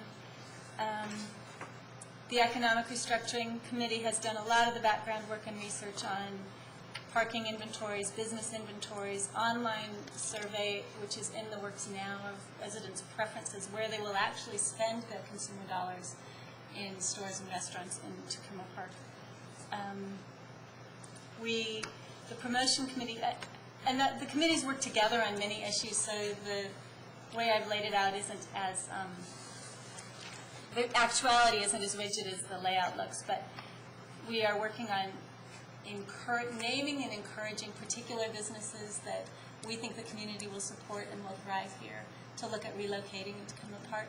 That's under both the Economic Restructuring Committee and the Promotion and Organizing Committees. We do a lot of individual events to bring people into Tacoma Park. The Street Festival, which is taking all my time these days, brings in something like 10,000 to 15,000 people on October 1st. We have 3 websites, which we're working valiantly to maintain and update. The Organizing Committee is the one responsible for a lot of the behind-the-scenes work of pulling in volunteers, working with sponsors, sort of connecting the dots. That's a very fast thumbnail sketch, but if you have questions, I'd be happy to refer them to the appropriate person on my board. Terry and then Colleen. Well, I thank you, and I'm continually impressed with the work that you all do, and it's I feel a sense of a growing project. It's every time you come back here, it's a bigger list of things that you're working on, and that's impressive. My first question is really down at a very detailed level, and that is the December holiday open house. Is that, are you working in conjunction with the Adventist Church and Pastor De Silva on that, or is this a separate, different thing? We have been working hard to make connections with the church in general, but we haven't talked about that specific thing. Is the church doing something on that? The day? church On the- is, Penny, did you? Well, I was going to say, she may not be aware, I think Mr. De Silva contacted us when Mary was still in this position, asking about an event that they have coming up for Christmas this year. A huge event. Yeah, it's a very large event, and I'm so glad that you mentioned it, because in the event of us doing all these other things and preparing for the street festival, it had really slipped my mind, so that's one thing that I do want to follow up on. It's a very big event he's It is a putting on. huge opportunity for the business community in the Old Town area, and you know, if there's anything that I can do or this council can do to help facilitate that and make it happen, I think you need to be working in the near term with Pastor De Silva to understand, not to necessarily contribute to his event, but to understand the event and see how that you all can kind of leverage each other's ideas to. I fully appreciate that, and we had every intention of participating with him this year. So if you could help put us back in touch with him, that would be most appreciated. I will do so tomorrow. Thank you. Thank you. Colleen? I didn't really have any questions in particular, but I wanted to say that there's a lot of great stuff going on. My kids really enjoy the Pajama-rama. One of my best pictures of my 8-year-old is last year when she came. She was at Now and Then in her pajamas with her leather biker jacket and her cool shades on. So it's one of the best things I think about being in Tacoma Park is being able to come down to the Old Town area and meet everybody, whether it's at the farmers market or the special events. And I had another comment and maybe something to reflect back. I'm looking on the first page. You spent 5 months lobbying the county government to get a new bus shelter in front of Victory Towers. And if anybody from the county government is watching, I just want to say that's really shameful that it took 5 months of lobbying to get a bus shelter in front of a facility for elderly and disabled people. I will say, however, we were originally lobbying just to get it cleaned, and I think they felt so bad about that they gave us a new one. Well, good job. Good, absolutely. And in looking at that, you know, and I wasn't aware of that. I don't know if other people on the council were, but you know, it does highlight something that when we have information about us trying to get things from the county, we pay taxes to the county just like everybody else does. It's good to know that and maybe find some venues for publicizing those efforts. The city clearly does a lot of work in the area, but we're part of the county too and should look for resources and bring that to light when things like that happen. And if you need help lobbying next time, I'll sign up for lobbying duty. Thank you. May I follow up on that? Yes.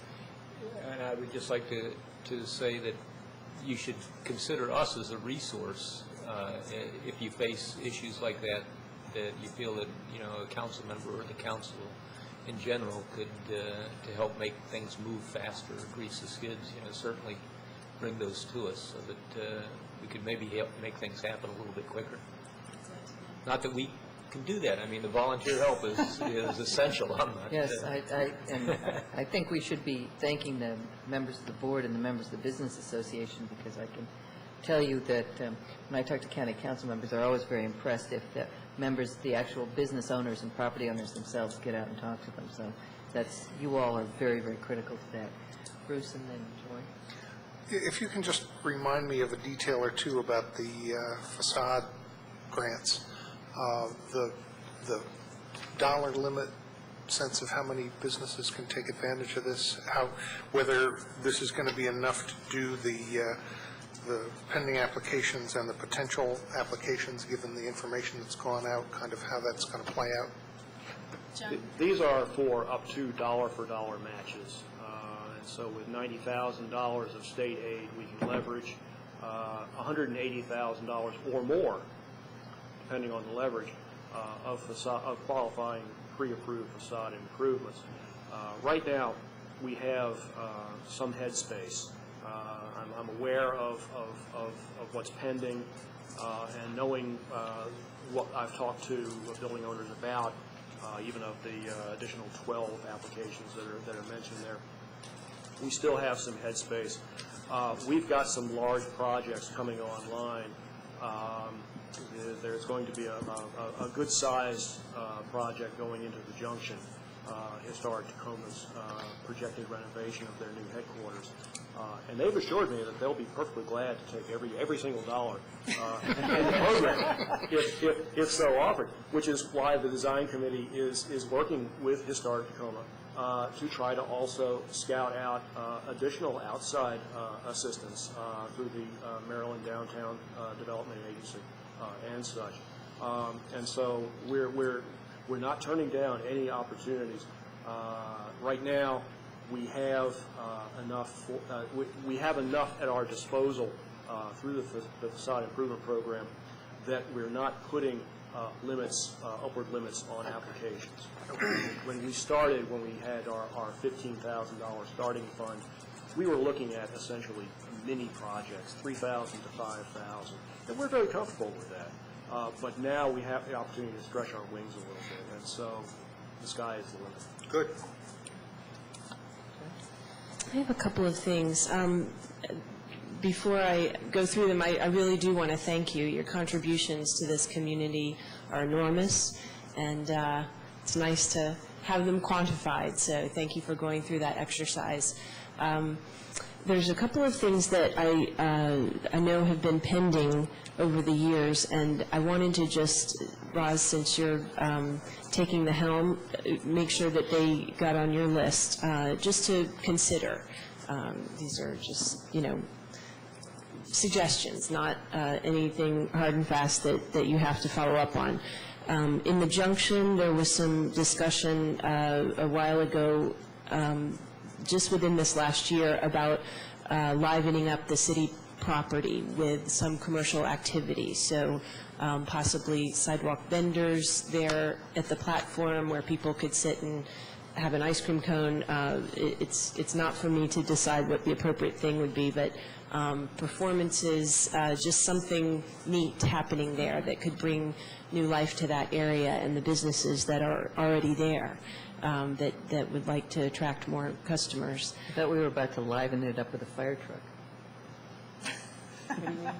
Well, isn't that the temporary location, the fire station? No, I'm talking about the Junction property. It's like a triangle. Oh, the park. Okay, sorry. Yes. That's right. So, and there's a little platform with a covered area and tables. It's really perfect for some activity, but I would love for the Business Association to think about what kind of activity would be appropriate there and what resources you would need for that. Another project that's near and dear If I can just add, in consultation with the adjacent property owners. Another project is the Boundary Stone, which is on Maple Avenue, 7100 block, and it's been talked about by the neighbors for many years. There's property, the property owners right nearby are very accommodating of anything that people would like to propose. There have been some drawings, and I believe there are some grants that we could seek that would at least give seed money for it and maybe spur this council to provide matching money. But one in particular I know that it's being reviewed this fall is Montgomery County, I think it's called Keep Montgomery Beautiful or something. It's part of the Department of Public Works and Transportation, and it's a grant that they offer for just this kind of project. So it would need to have some bricks and mortar funding. I know that there are some other groups that would also provide that, and I hope that you'll pursue that. What's neat about your organization and the Boundary Stone is it's shared. It's right there on the line, and it represents a lot of things to this community. And I like every opportunity to help people realize how we are joined together and we're interdependent. So would love to see something good happen there. And then lastly, with the funding that the city has promised about to expire I would like to hear what your plans are for, and this is something you can certainly come back to us with, but what are your plans for sustainability, and what proposals do you have that we should consider? Well, I'll try to field that as well as I can.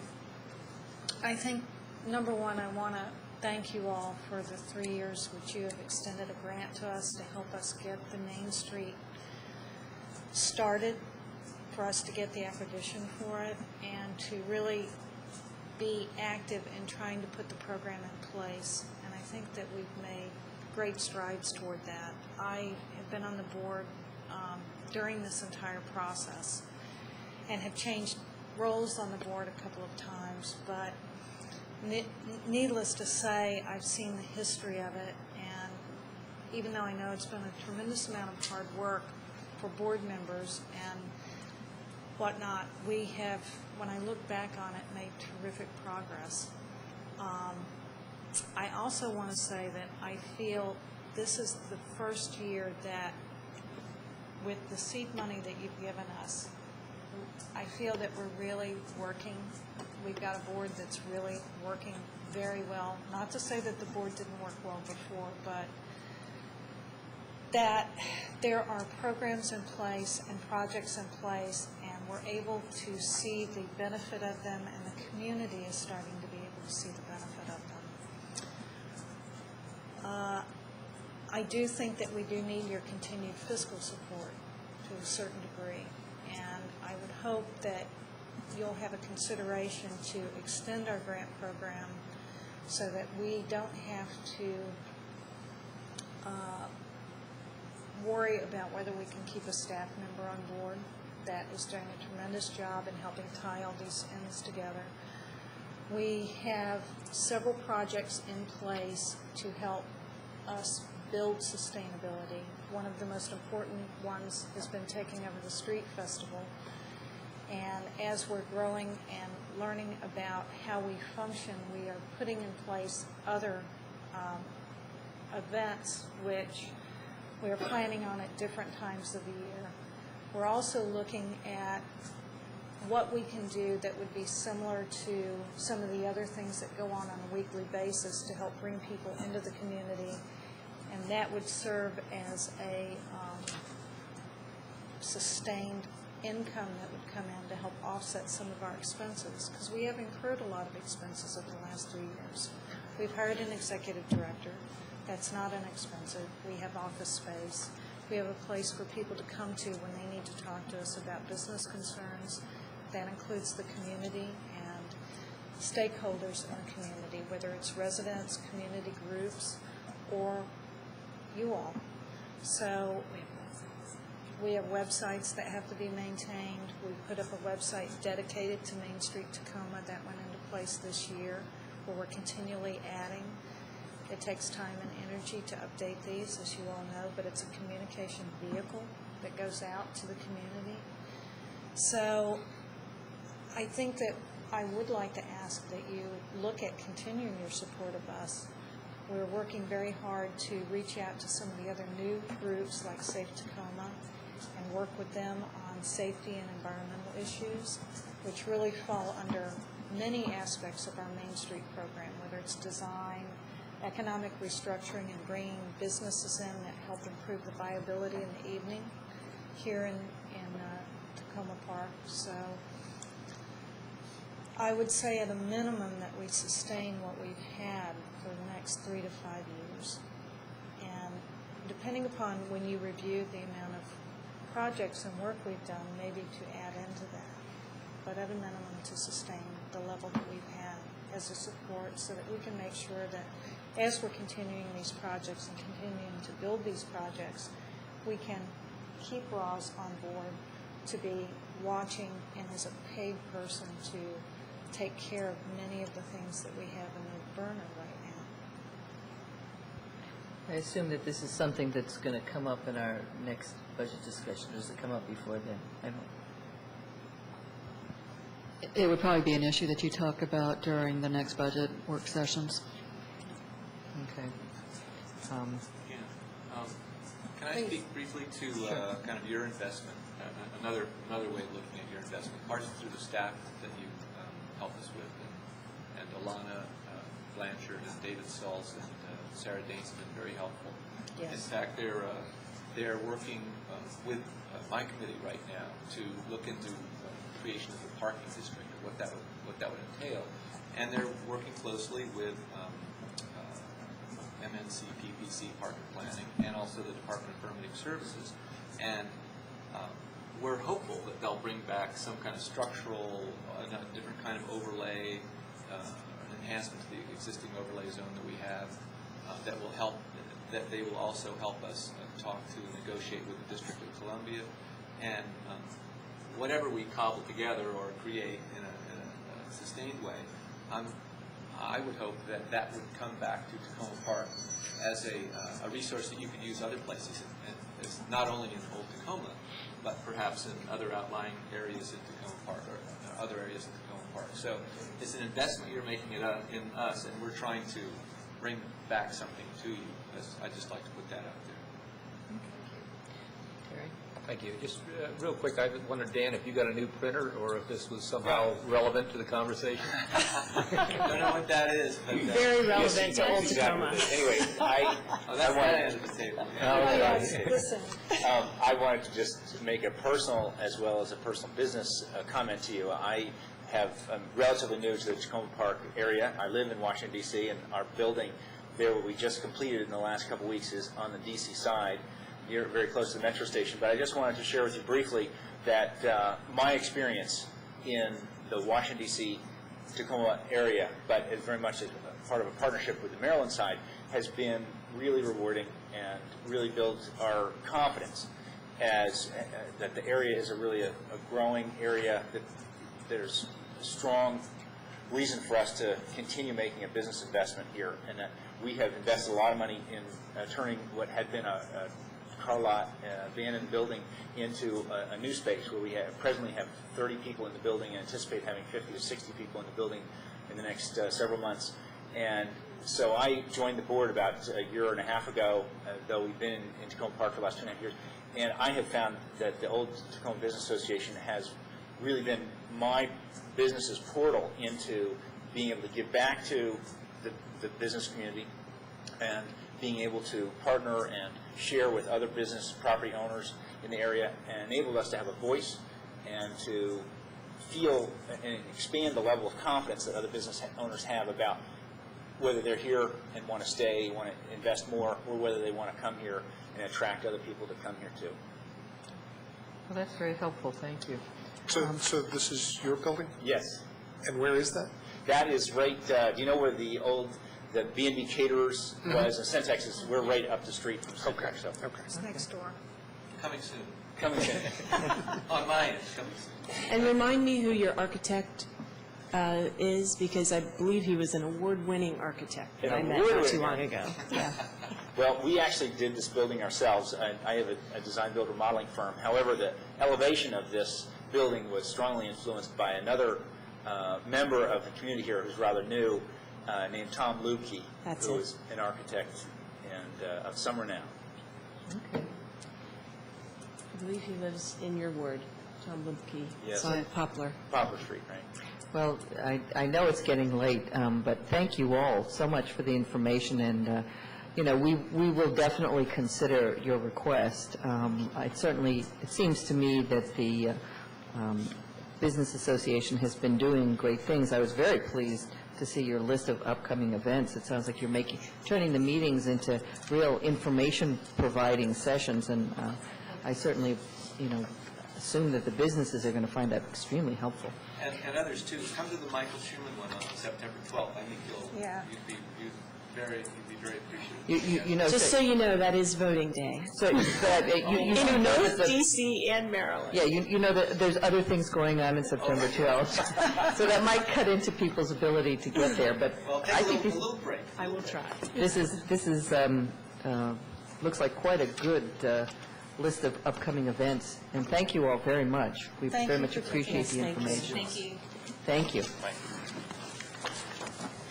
We're moving on to a discussion of Montgomery Housing Partnership's proposed pilot for 641 Houston. I don't have too many members of the council walking off the dais here. We need to keep a quorum here.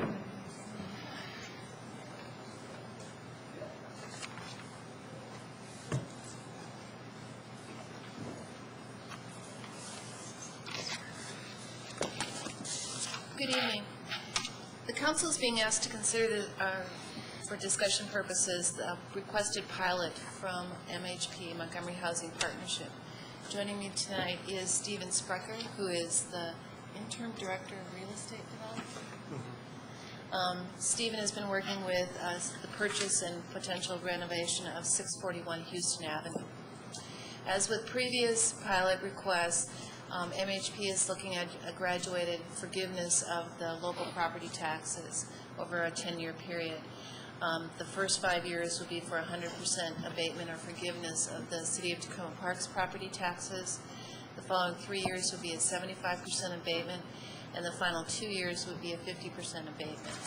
The total value of that abatement over that 10-year period is estimated at a little under $60,000. That's based on the current year assessment and tax rate. This is in addition to the 100% abatement that Montgomery County would provide during the MHP's ownership of the property.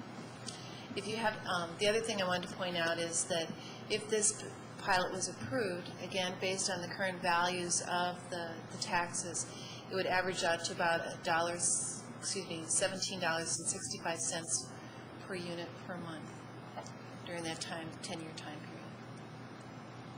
And with that, I've asked Mr. Sprecher to give you a brief overview of what they're proposing to do with the property if they're successful in their efforts. I'll be brief. I know it's kind of late. Good evening, Mayor Porter, council persons. As Sarah said, I'm Steve Sprecher, and I'm Director of Real Estate Development for MHP. And first of all, I wanted to thank you for approving the pilots for 8624 Flower and the University Avenue property. I'm here to explain our request for a pilot for 641 Houston. As you know, this property's had a very sordid history in the past. It's 36% vacant right now. We were able to step in June and lower the acquisition price substantially from what the owner had wanted before, and we intend to close on this building within the month. Our plans are acquisition and rehab of it, including new kitchens, bathrooms, upgrading the electric, putting in new heating, ventilation, air conditioning system, redoing the landscaping, and upgrading the exterior. And we intend to finance this by applying for 9% low-income housing tax credits. Actually, the application is due tomorrow. And it's a very rich subsidy. It's very competitive. There's around every 8 months. And we're putting this project in for it along with the Flower and Flower and University projects. The county is putting in about $6.2 million of HIF money. And that's about almost $1 million more than what they committed before when the project had Erie Avenue in it. As before, the pilot last time was approved with Flower Avenue, Erie Avenue, and University. Erie Avenue was dropped by the county because the tenants decided to buy it, and Houston was substituted. So the county's putting in even more money now than they did earlier. We're also applying a NeighborWorks grant. We're putting in almost $500,000 of our own equity of our developer fee into the project, and then getting some private financing from Enterprise for the rest of it, Enterprise Foundation, Columbia. The pilot's critical to reducing the operating expenses of the property so that we can leverage more private first debt, so the county has to put in less money and everyone else has to. And even though the change in the rent stabilization law was very crucial to getting the county to put in more money, the costs on this project are particularly high. The acquisition cost was higher than what we wanted to pay. The rehab costs, because it's been neglected for so long, are high. And then, I don't want to get into the complicated financing of it, but we cannot get an acquisition tax credit, which is part of this 9% credit, because the buildings have all been owned for less than 10 years. There has to be a 10-year space between the first purchaser and the second, because they don't want these things flipping around. And so we lose a lot of subsidy that we would have otherwise gotten. But overall, there's a very high public purpose in this. Last time when the pilot was presented, we were only going to, back then the project was about 63 units, and we were going to do 4 units at 40% of area median income, and then about 10% of the units at market, and then the rest would be at 60%. Well, the county has required us to do even more income targeting. We now have 7 units at 40% AMI, 10 units at 50%, 50 units at 60%, and then the rest are going to be at market. So there is it'll also, there's a lot of public purpose to this project now with all 3 of them together, and we also think that by leveraging all these resources and increasing the income targeting, that will be very competitive in the tax credit round. But you never know who your competition is going to be. But I ask you to request and approve this pilot. If I remember correctly, one of the things that you all were able to commit to in the other buildings that you did was that you would keep them affordable, but that by your calculation, the rents that you would be charging, even if you had been under rent stabilization, would be below the rent stabilization ceilings. Would that be the case here? Below the ceilings, yes. Yes, they would be. Actually, in my financing scenarios, I've taken the existing rents and trended them by the rent stabilization, the 2.8% this year, and then I also assume 2.8 next year, even though next year it would be under the county regulation.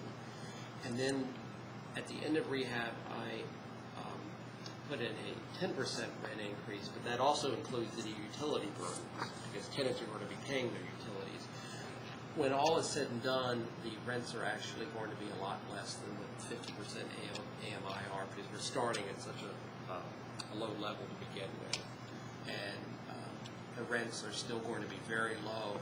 And actually, a few of the units, the rents are going to actually decrease. Those are the ones at the 40%? Yes, the ones at the 40%, we're actually going to decrease them maybe about $75 a unit. The other ones, we'll see their rents stay very stable or decrease slightly, and there will be no change in the other ones. Will be as they were. Okay. I appreciate the past agreements that we've had and the work that you've done in Tacoma Park. And I think that this is a very fruitful cooperative relationship, and I appreciate your continuing interest in the providing affordable housing in Tacoma Park. Sarah, if you can remind me what the pilot runs with. Does it run with the property, the ownership, the financing? The agreement itself is between the city and the current owner, so it would be MHP or because of the way the tax credit program is structured, a subsidiary, for lack of a better word. Right. But once that ownership would change, then the pilot would no longer be void. It would be void. Okay. And if the ownership and I'm just trying to think about the what ifs, and is the whatever financing you do tied into the ownership, so that if the financing changed, the ownership changed, or the ownership changed, the financing would have to change? Yeah, you have a 15-year lock-in period. I know that with the tax credits, and the county loan is actually amortizes in 40 years. I know we can't assign that. If we assign it, then the property has to be sold or refinanced. So you essentially have a lock-in period? Yes. That's longer than the 10 years? Yes. Okay. And we've covenanted to affordable housing restrictions for 41 or more years. So we're kept affordable. And as you know, MHP is in it for the long run. Right. Yeah. But I just figured I wanted to know those answers so that I was sure that in a worst-case scenario, something wouldn't change, and we'd end up with a pilot with a changed project. There are all sorts of regulatory agreements the lawyers are very good at crafting that we sign, and they would govern. The other thing I might point out is with the adoption of the new ordinance that exempts certain properties from the rent stabilization requirements, that if MHP were to apply for an exemption from rent stabilization, which I'm sure they will, and the property were to change ownership and the financing package would no longer be to apply, then the new owner would have to go back to the base year, which would be this year, and apply the subsequent rent increase allowances during that interim. But we anticipate that MHP will be But I'm not owning the property for the anticipating them duration. changing ownership or the structure or their mission. Council member would ask for all kinds of what-ifs. Right, understand that. I think Doug had a question and then Terry. Yes, just a couple of comments and a question. The first is, so that we don't understate the cost to the city also, of course, bears the burden of providing the services to the people who are going to move into the building. So we need to be clear that it's a little more than just foregoing the rent. Although I think the public purpose argument and the fact that what's proposed here is certainly in keeping with the goals of the council and the goals of the city. The other concern that I have is that we can keep making these exceptions year after year, but at some point we probably will reach a threshold or a ceiling of the exceptions we can make to the point where the hit on the budget becomes extreme enough so that anything further or beyond a certain point, which I guess we haven't reached yet, would be potentially injurious to the financial position of the city.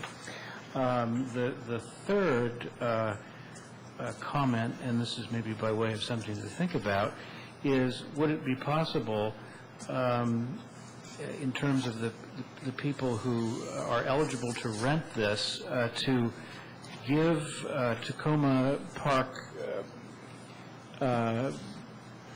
employees, city employees who rent normally an opportunity to qualify for a certain number of these places, and if none step forward, would it be possible to consider as a second priority employees of Montgomery County, a small number that could qualify, such as teachers, firefighters, law enforcement officers, the people that we want to live close in and not have to go further and further up country or out of country in order to find a place to live, and could live closer to where they work. And then the question is, in the documents that you provided, you mentioned in a couple of places the economic impact of this project, but never stated quite what that impact would be. I wonder if you could take a minute and describe to us the economic benefit that that this proposal is presenting. It was in the letter, I believe, to Sarah from Robert Goldman, dated July the 21st. I could probably reach you. Are you talking about attracting additional investment? Yes, it says at the bottom, in addition to reducing operating costs, the pilot will attract additional investment to Tacoma Park that would otherwise not be available. Oh, yes, that's the county money that we were talking about, Yes. the additional money. And it's also the tax credits. You actually, the way these tax credits are rated are on a point system, and they have various subcategories. And one of those subcategories is pilot or other long-term subsidies. And you actually get a number of points for receiving a subsidy from the local government above X amount of money. And what Sarah did with this chart was really helpful to me because I have to submit this tomorrow with these numbers. So it will actually help in this essentially free money coming from the state and attract these 9% credits that we wouldn't be able to get otherwise. So it helps in the whole total overall financing application. Thank you, Mayor Porter. Yes. The MHP, does MHP own the building across the street here, the Edinburgh House also? Yes. Okay. What the heck's going on with the management there? Well, that's interesting that you're talking about that building, because we are bringing in, we're going out to visit in a couple of weeks, and we're going to be submitting a tax credit application for that one. Also, for the next round, which is February, we hope, and if it doesn't get the 9% tax credits, we're going to use a bond.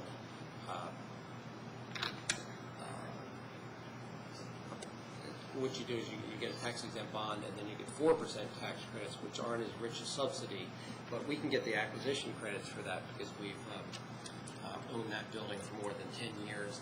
Essentially, what happened with that one years ago when MHP bought it, they didn't do as extensive a renovation as they should have, and the operating costs are out of this world. They're $8,000 a unit because we're paying all of the utilities, heating, air conditioning, and as a result, the property is very much strapped for cash flow, and it's had cash flow issues, and that's why we want to bring it in for this tax credit financing.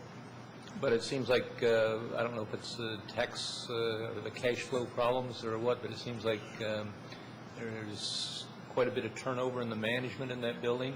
I know your title is development and not management.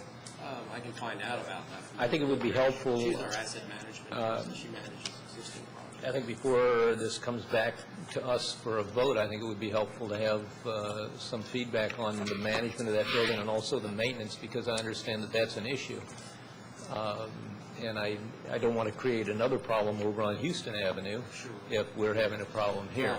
Well, that's the whole point of doing this 9% tax credit application, and doing it thoroughly and right to begin with, is to prevent what happened across the street. But still, the people living in this building deserve to have good service and a good community to live in and good housing.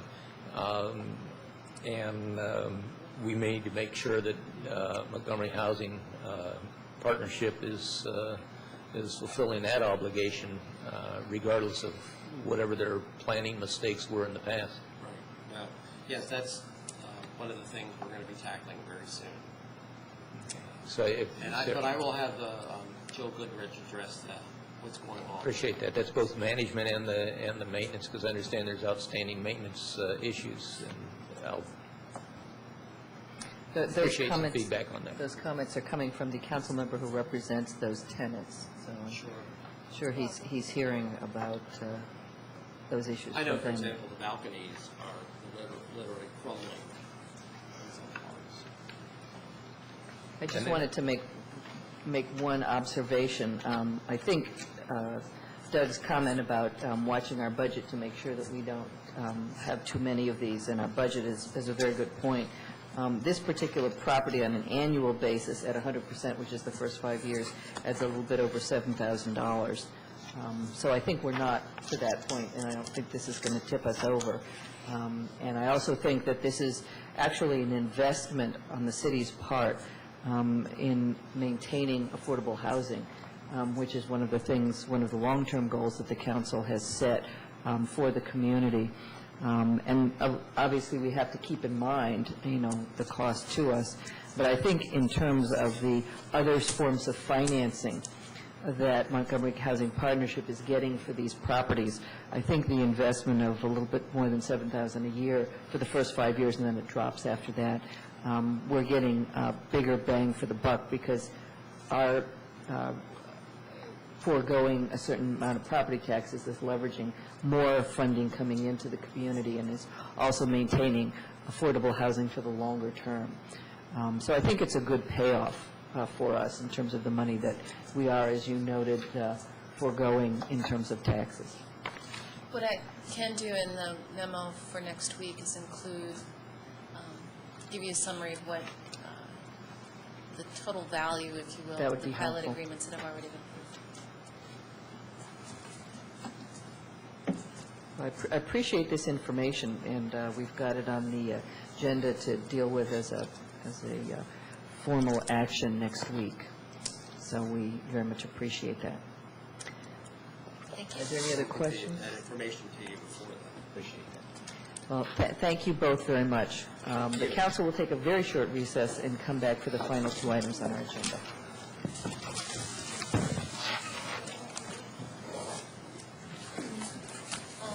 This is on the agenda.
All right, I think we are ready to resume with our final two work session items. The first of those is an update, a follow-up.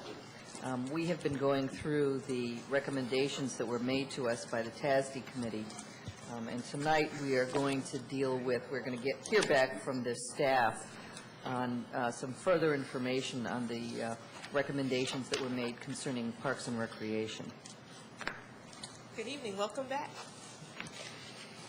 Tonight, we're going to be going over the TASD recommendations concerning Parks and Recreation, the comments and suggestions, recommendations by staff regarding those TASD recommendations, and presenting some more information for you. Before I get into it, I'd like to introduce Elizabeth Bonhoff. She was an MML graduate student intern with us for the summer. Some of you saw her at Ocean City helping to staff the booth that we had that was highly successful. She also worked on a number of projects for us. She's wonderful. When she's ready to be employed full-time, somebody will happily get her. But we were very pleased that she was able to devote as much time as she did to doing some really good research for us. And that information will be helpful, I think, in the upcoming discussions related to tax duplication. For those who aren't completely jaded by the concept of TASD, this is a discussion of tax duplication where both residents of both the city and a county pay both jurisdictions for essentially the same services, even when just the city provides the service. And then there's a question about how do you rebate those funds back either to the community at large or to the individual. And as you know, we had a residents committee looking at tax and service duplication issues. They worked really hard and published a report in April 2005, which has been very useful in our discussions with legislators, with us as staff and thinking through our services, and is a good way to launch further discussion about how we want to proceed both on a lobbying basis and for our own activities. Parks and Recreation is a confusing topic when it comes to tax duplication and when it comes to Tacoma Park. Park maintenance for city parks is done both by our Public Works Department and via contracts by our Recreation Department. Park maintenance for county parks is done by the Maryland National Capital Park and Planning Commission, and they own those parks.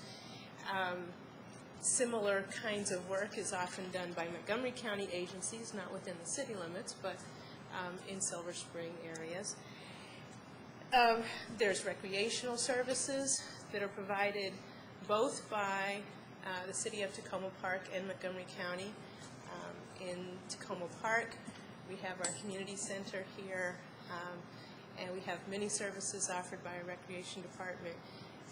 They also operate a county-owned facility on New Hampshire Avenue, the Tacoma Park Recreation Center on New Hampshire Avenue. And the county has the Long Branch Recreation Center very close to our borders. The Park and Planning Commission also does planning activities, which are done by a different jurisdiction, by our housing office informally. And with all of these things and with taxes for these things, it's not an easy topic to break down when it comes to assigning tax and costs information.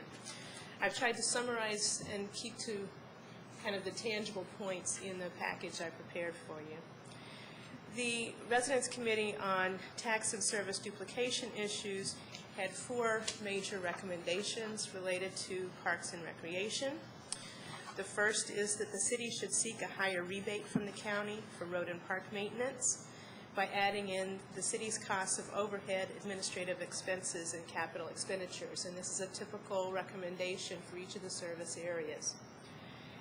The second recommendation is that the city should renegotiate the 1988 rebate formula for park maintenance. The No one knows where that rebate formula really came from in the first place. It was an old accounting system, but no documentation exists about what it computed. The third recommendation is that the city should request opting out of paying the county recreation tax because Montgomery County's recreation services in this area, in terms of providing those kind of typical recreation services, is really quite minimal for the Tacoma Park residents. And that the city should request a set annual payment from the county to reflect the city's provision of recreation programs to underserved populations, including those who live outside the city limits in nearby neighborhoods. The, to go over a little bit about park maintenance, well, in Montgomery County, the tax duplication for everything but police services is done in a joint memorandum of understanding among the various municipalities of Montgomery County and the county. And the three categories that might come under this with that memorandum of understanding are park maintenance, which only affects in Montgomery County Chevy Chase Section 2, the town of Chevy Chase, Friendship Heights, Kensington, and Tacoma Park. Elderly services, a rebate for elderly services is provided to Friendship Heights, Gaithersburg, and Rockville, and then there is no provision of rebate services for general recreation service. So under the memorandum of understanding that exists right now, there's park maintenance and elderly services that might apply to this. With the coming in of a new county executive in the near future, we would hope to open negotiations with the various municipalities in the county to renegotiate the this memorandum of understanding, especially address the computation of the park maintenance formula, and urge that recreation services be included as a rebate item. And I think we have pretty good information that would make that a strong case. Nevertheless, we've got to make sure that the new county executive agrees to those discussions. I know Marilyn Praisner in the county council is interested in having those discussions take place, and then it needs an equal agreement by the various municipalities. And I know there have been a lot of discussions by you with the representatives of the other municipalities to encourage that to take place. And I'm maybe not the best person to know what the status of that is, but it seemed optimistic that there was interest in pursuing that. The City of Tacoma Park receives a small rebate each year for park maintenance of city-owned parks. And one of the things that we had our trustee intern doing was looking at what makes sense for a park maintenance unit cost. Is there a good formula that could be used, acreage, certain kinds of activities, whatever, that when applied to municipalities, you could compute a formula and come up with something that would make some sense. And I will say it's a little bit tough. Unit costs vary about the size of things. What you do for a pocket park and the costs of maintaining a pocket park are very different from a very large ball field or whatever in terms of what is needed. Parks can be developed or undeveloped, and the differing costs related to that can be substantial. Parks can include golf courses, swimming pools, other things that may be maintained by another agency within the government. And in our case, we have different entities maintaining different aspects of parks. We've got Public Works maintaining certain parts of a city park, and the Department of Recreation paying for maintenance of the ball fields that are in that park, that kind of thing. So sometimes it's a little tough to put those numbers together and have good comparables to come up with something. Nevertheless, Elizabeth did an enormous amount of research. There's a couple things that I think could be easily built upon in a good working session with the other representatives of other municipalities.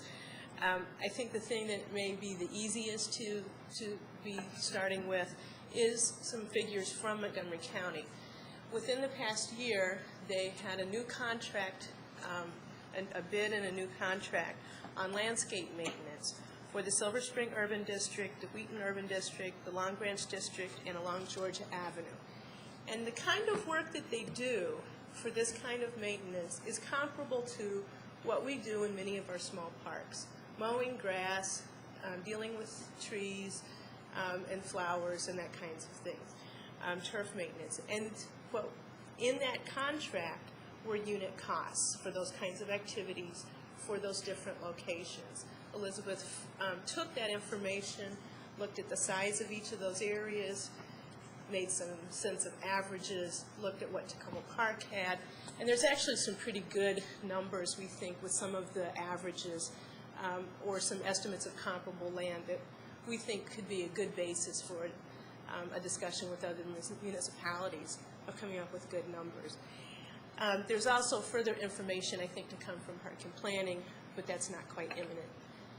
They're working on some ways internally to do that kind of computation, to do better cost control within Park and Planning. So I did include some of the information that she provided as an attachment. It comes out, it's pretty interesting how often you do turf maintenance, with how often you do playground inspections, a variety of things that you would think that you would need to do as part of a program. And you know, how much money by tree does it take to do these things? Again, I appreciate Elizabeth's work on this, and I think that as soon as we are able to get some of the folks from the other municipalities together, it would be good to work on this. The catch, of course, is that the municipalities that are easiest to work with in terms of having really good numbers are municipalities that don't currently receive a park maintenance rebate. You know, we did talk with Rockville and Gaithersburg that have quite extensive budget information about their parks, but because of the way that the District Act works, they're not included in that park rebate. And so I'm not sure exactly. I think we use their information, but in terms of some of the leveraging, I'm not sure how that will actually play out.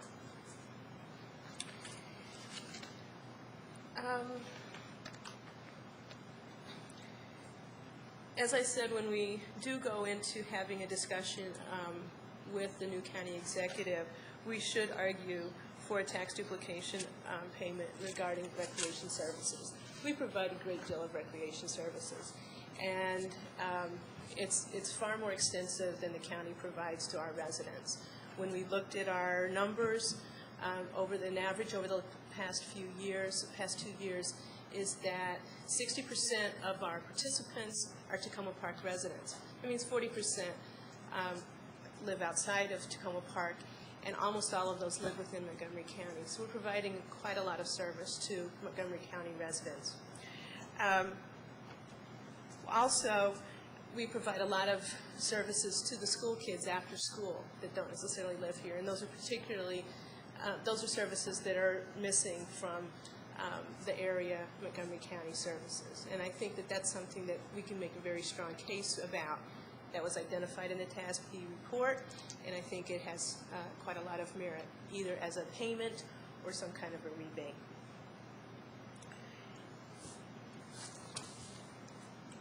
One of the other things that we will be doing in any case, we identified as part of our report back, was documenting the provision of services that we're providing in terms of elderly services, so that we can get the elderly rebate, the elderly services rebate that exists for Gaithersburg, Rockville, and Friendship Heights.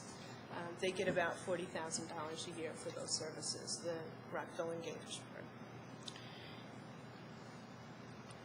The staff does not recommend requesting to opt out of the county's recreation task. There's a lot of, I think, political downsides to that discussion, given the complexity of who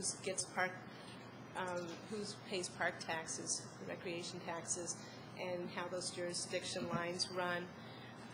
I think that for a first approach, having those discussions with the new county executive staff and seeing what we can get in terms of other funds would probably be more successful. In addition to the recommendations that we had earlier made, we want to find some ways of cutting the city's operating costs of our recreation center on New Hampshire Avenue. Currently, we are under a contract with Montgomery County to provide recreation services at that park and planning owned facility. And we get $100,000 a year for it. We have since the second year that we've taken that over, which would have been in '97. However, our expenses, including utilities, which have recently we've been made to pay and not have park and planning or the county pay, comes to more like $180,000. So we're providing $180,000 service for the county and receiving $100,000 for it. And we feel that we should either be able to renegotiate that agreement, or we should have some other way of dealing with those expenditures. And there's a number of discussions about partnerships that we might have as part of the way to deal with the expenses at that location. But we're not at a position yet to bring a particular plan forward to you at this point. Those are the things I wanted to go over in terms of the materials that we've assembled. At this point, I think we're looking for direction from you. If there's something different from our recommendations that you want us to pursue, that we know what we should be working on. We are looking forward to jumping in with the new county executive staff on these details and working with representatives of the other municipalities on some of the formulas. As was noted actually in the Tacoma Voice, the election issue that recently came out, some members of the council and some members of the TASD committee have been talking with the county executive candidates, and both of the major county executive candidates did express a willingness to talk about these issues, and both made a commitment to set up a county municipality working group to work out some of these issues very shortly after they were elected in whatever election you consider to be the election. So there has been that work done, which I think was very important to do prior to the election. One of the things that I think, in addition to the things that you've recommended, one of the things that I think we should make a big push on is the whole issue of funding for recreation services. As you know, the county does not consider those to be services that they have to pay a tax duplication rebate for, because they say our residents are eligible for county recreation services. But the truth is that if we just closed down our recreation services and made all those folks go to Long Branch and to the other, I mean, the Long Branch is already packed. Yeah, I mean, there's no way that they could accommodate the number of people if we just said, okay, you know, we're not providing recreation services anymore. There's no way that they could accommodate, particularly now with the expanded recreation services we're providing in this building, there's no way they could provide recreation services for all of those young people, mostly young people, with the facilities they now have. So in fact, we are providing services to people who otherwise would not be getting services from the county. So I think we need to sort of start back one step and make that argument to them that in fact we are providing a service that they would otherwise have to provide, and it's not just that we're providing extras. The other thing is I just wanted to make sure, my understanding is that in order to get the funding for the elderly program, that there's certain conditions we need to meet, and I just want to make sure that we are in fact meeting those. Well, we're going through what the county requires. I think I don't think it's set in stone, and we are to document the different kinds of activities and show what those Because we now have a space particularly for the seniors, we have programs specifically for them, we will, when we get the van, we will have transportation for them. So we're doing a lot of things that we didn't do before. I think one of the most notable differences is sometimes the provision of lunches, and we don't do that. Whether or not that ends up being a sticking point, I don't know. I think we can make a very strong case that we provide quite a slew of elderly services and should qualify for this. And as far as we've been able to tell at a staff level, the county has been open to that discussion. I had some other questions, but I want to give other council members a chance to pursue some of these issues also. Anybody else want to comment? I have a couple questions. The really burning and important question is, are we going to have bridge for senior citizens? Because my mother is coming in May. Are we going This to have will be bridge? very important. Bridge. Bridge. Okay, good, she's writing that down. The director is writing that down. All right. So, when I was on the TASD committee, I remember that the recreation center on New Hampshire Avenue was kind of a break-even deal for us. It used to be. Yeah, and that wasn't that long ago. That was only 2 years ago. So I see that now it's, a $100,000 payment. We spend $180,000 on it, and does that include the utility cost? Yes, it does. That's the additional utility cost. And actually, the $180,000 maybe is slightly, it is probably lower than what we would like to be providing in terms of the correct amount of staffing and that kind of thing.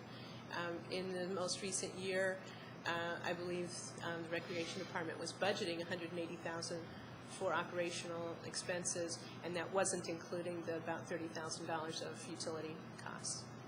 So I think we need to, we'll need to look at all of that and make tough choices sometimes. How many people are served at that center? Deborah? Maybe on a weekly basis, or and can you give me some sense of how many are kids versus how many are adults?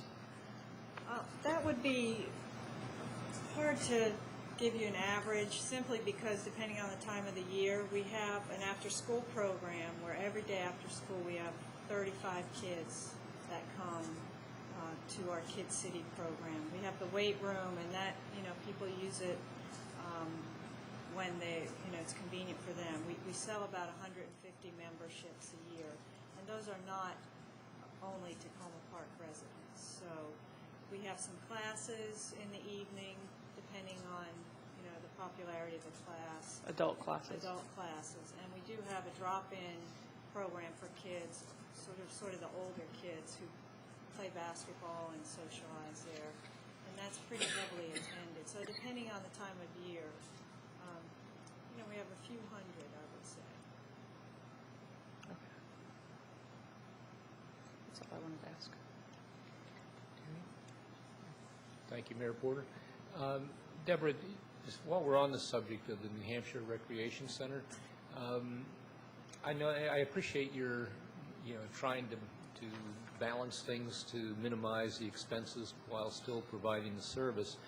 But I was concerned to hear that you're going to be cutting back some of the service hours now that school is restarted, and the opening time in the morning. And I wonder if we really have enough information to judge cutting back those hours at this point, because I know there are a lot of people who do like to use the weight room in the morning, and there are also some basketball players in the mornings. And I wondered if it makes sense to leave that open for a while to see what the population is that's using that facility now that school is open, and see what the morning time activity is. Well, we had done an analysis of that in the past year. We've been keeping daily track records of who comes into the building, and actually that was the reason why we cut back the hours. We're now open from 2:30 to 10, so as soon as the kids get off of school.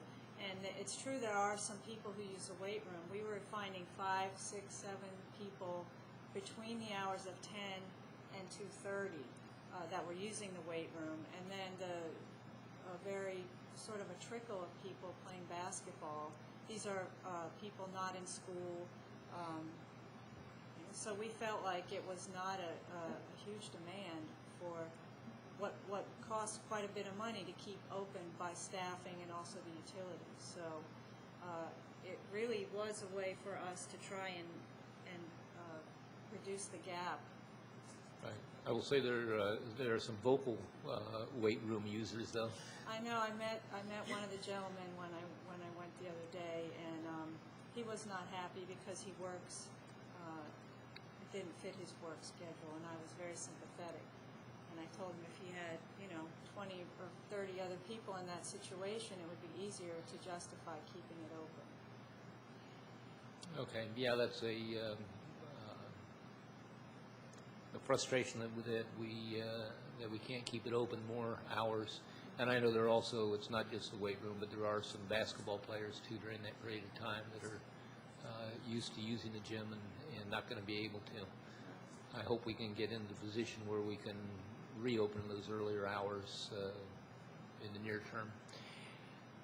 On to the issue at hand. I'm glad that we're looking at this. I really appreciate the fact that you've kind of split out the park maintenance from the recreation rebate. And I think the park maintenance in some ways is maybe a little easier with Elizabeth's analysis that she's done. Maybe a little easier to quantify. But on the recreation side, I really think that we, and we meaning residents of Tacoma Park, not just the city council, should take a very aggressive approach to getting this resolved in the near term rather than going through a couple years negotiations on a new MOU.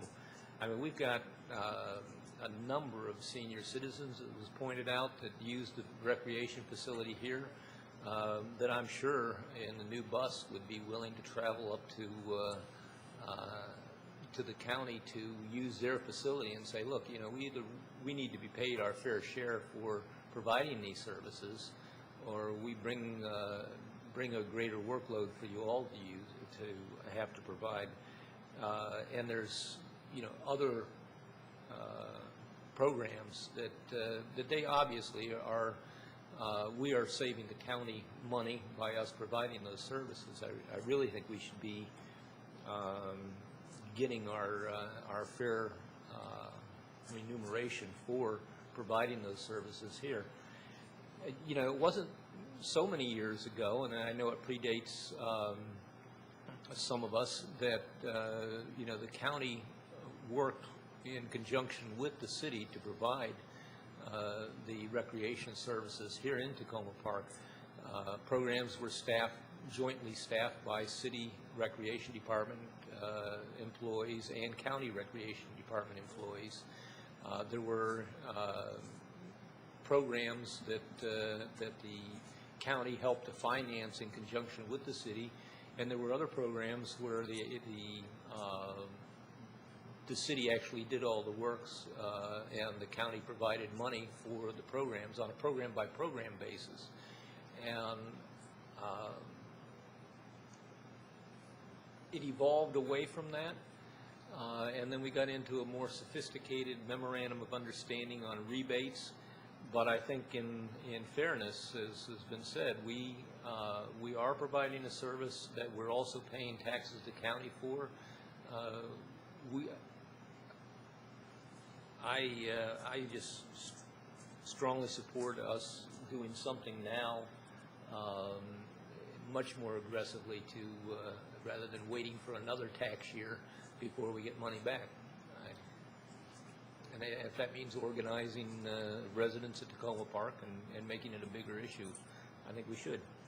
If I could just add to that, one of the things that I think has changed in the county government, and Deborah may know this a little better than I, is that, at least it's my impression, that the recreation department, which used to do primarily some leisure services and that kind of thing, has now recognized it needs to do more in terms of after school or other kinds of community serving activities.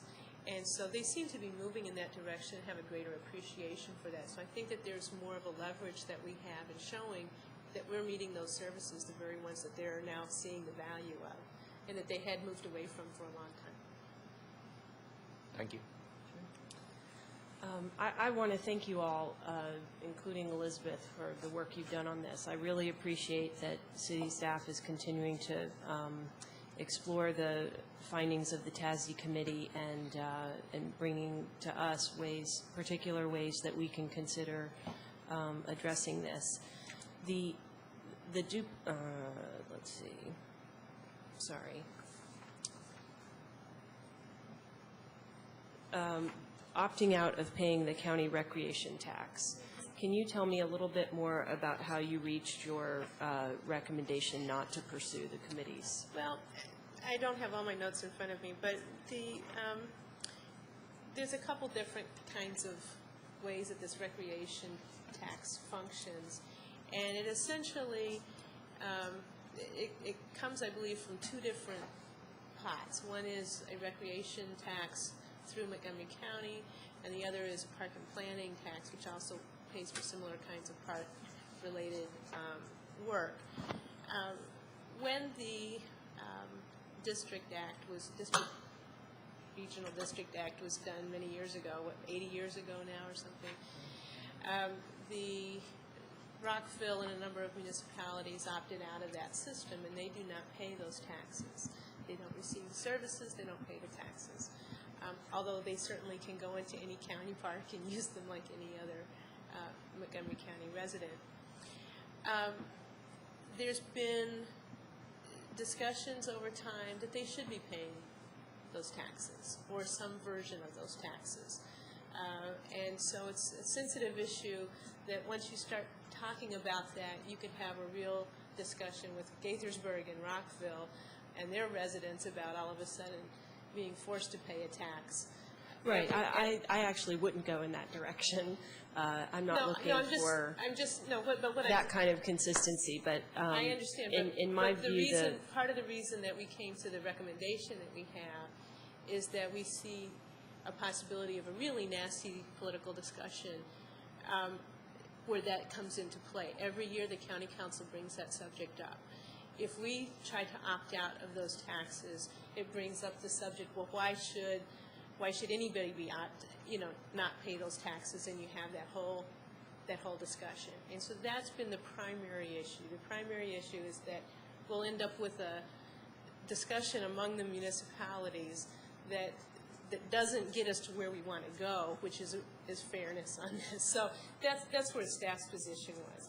Not that the ultimate idea isn't correct, but just that the kind of the political steps and other strings that it pulls may not be advantageous to us.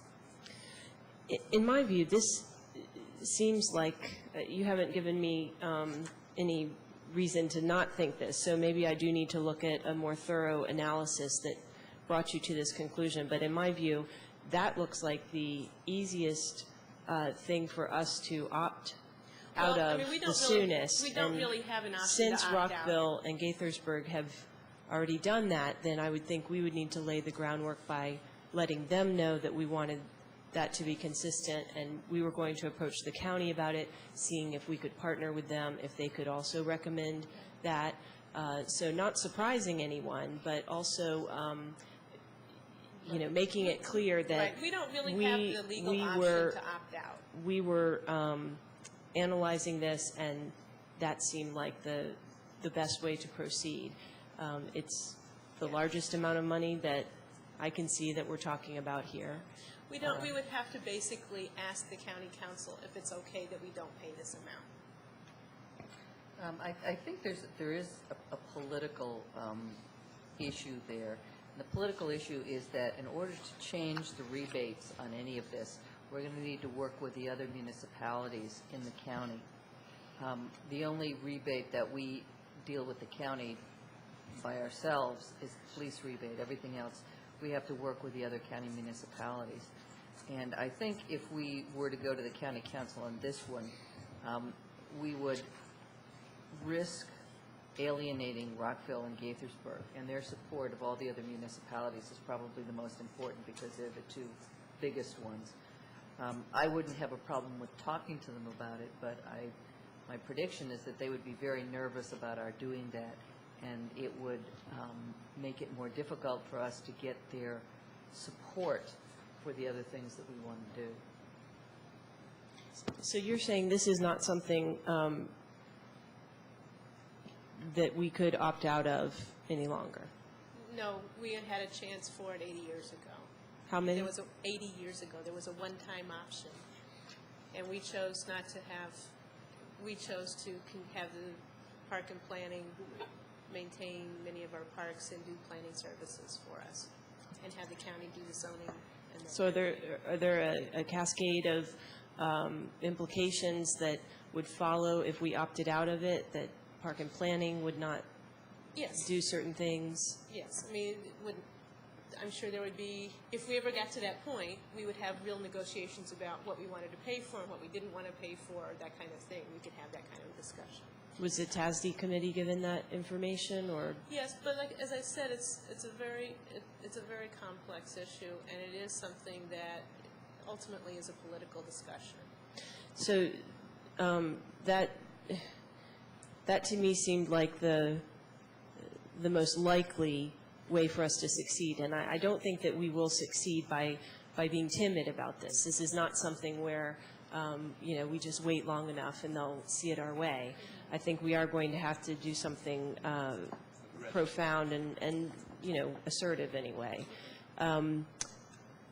But on the other items, it would require MOU renegotiation for all municipalities. Isn't that right? Yes.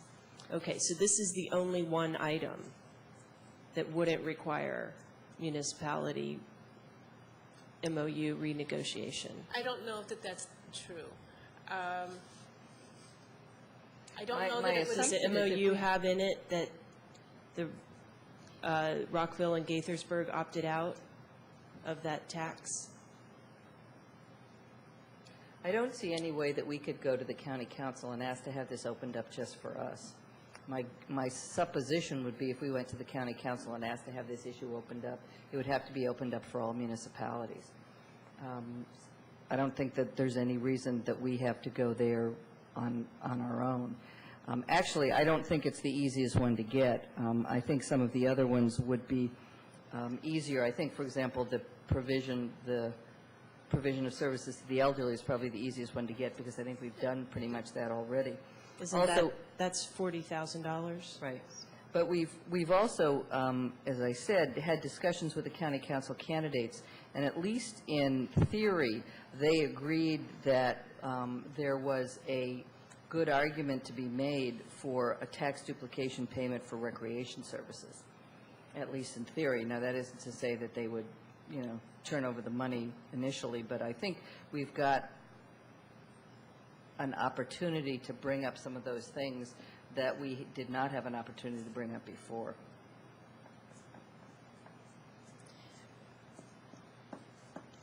I think we will have our best opportunity when this council is unified in our approach.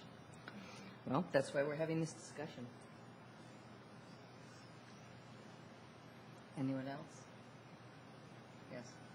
I just want to say it has to be contract bridge and not duplicate bridge. Contract bridge. I think they do have the internet access, so she could play bridge even if we don't have a program here.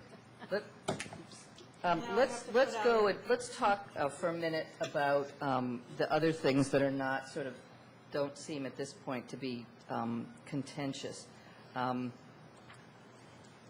I think, are we all basically in favor of tax duplication payment for recreation services and talking about how we come up with a formula for park maintenance and applying for money for services for the elderly? Is there any problem with that? We can go ahead and continue the discussion on the committee's recommendation on the opting out. And I'm happy to provide more information. I think you have a fair request to have that spelled out about why staff came to the position we did on not supporting that recommendation. The other thing that I would suggest before we... It is worth writing that out. The other thing that I suggest before we do that is that we have an opportunity to talk to Rockville and Gaithersburg and sort of get their reaction, because we're, at this point, just sort of speculating as to what they would say. And so it might be worthwhile to give us an opportunity to do that and sort of get some feedback from them on how they would feel about it and perhaps bring them into the discussion and sort of get their sense of it.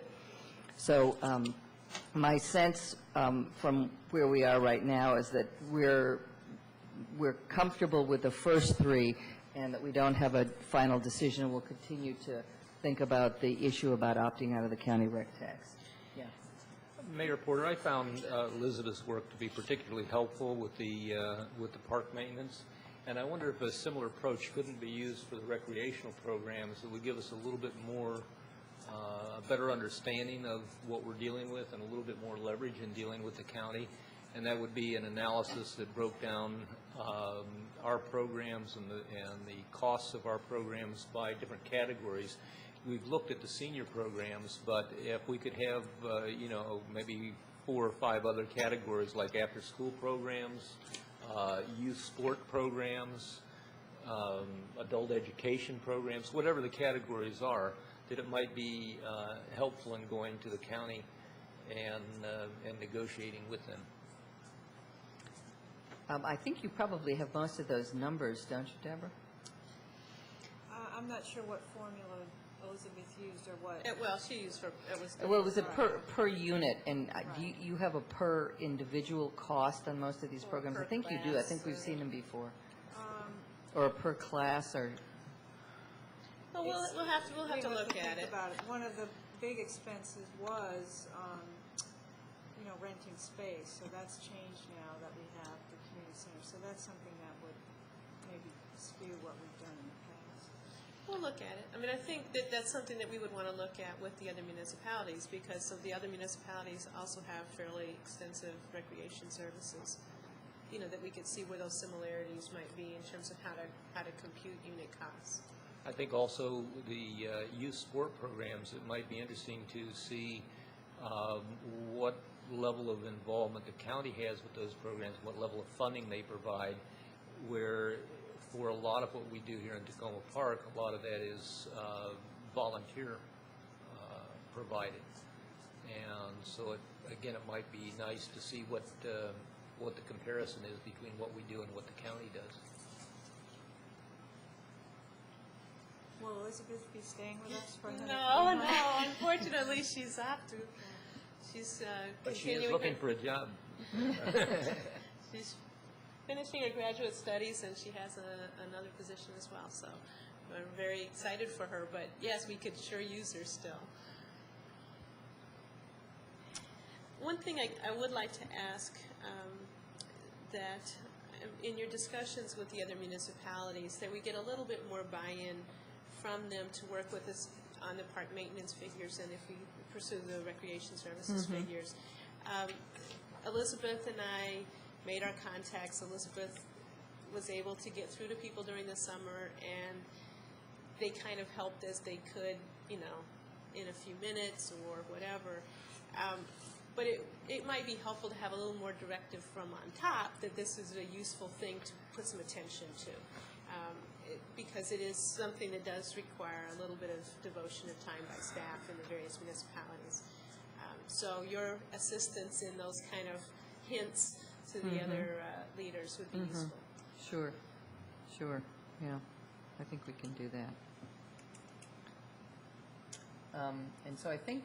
Did we get anywhere on the rec center on New Hampshire Avenue? My understanding is we're pursuing that in a different direction at this point.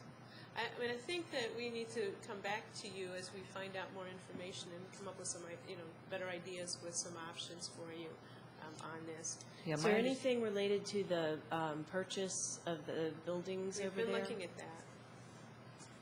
Would the developer or new owner be interested?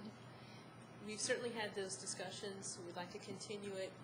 The thing that's difficult about that center is that the facility is owned by Park and Planning. The responsibility for operating the programs rests with Montgomery County Recreation Department, and then we're the contractee to do the services. So any of those discussions about any new operation or programming has to work with Park and Planning and with the county as well as with us. Well, so there, it seems like we do have substantial leverage as well. We could just decline their contract.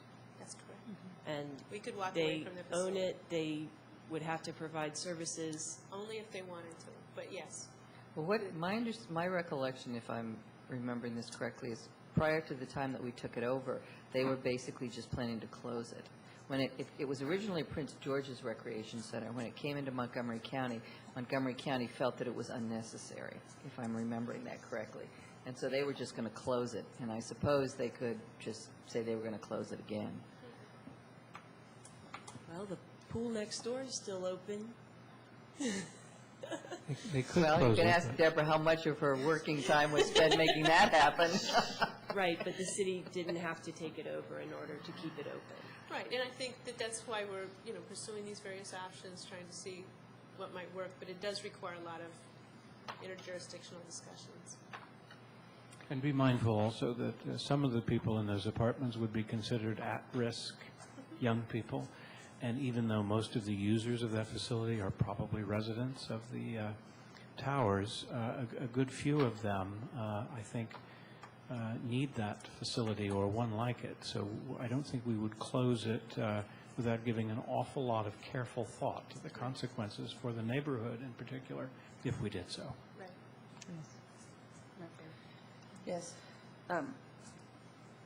I've had several connections with folks who are interested in the New Hampshire Center and forwarded them on to the Recreation Director, Joy.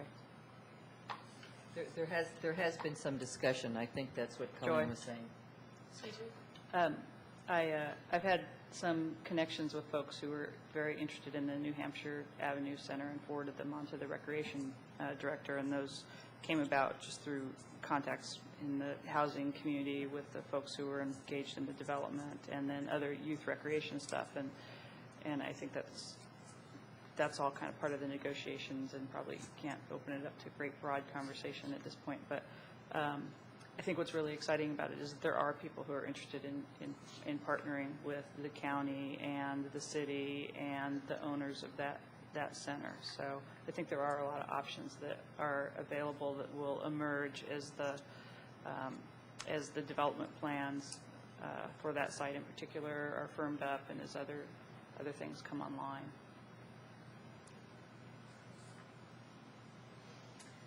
Okay, we will have to have a follow-up discussions on all of these, and we should probably particularly have a follow-up discussion on the issue of opting out of the county rec tax.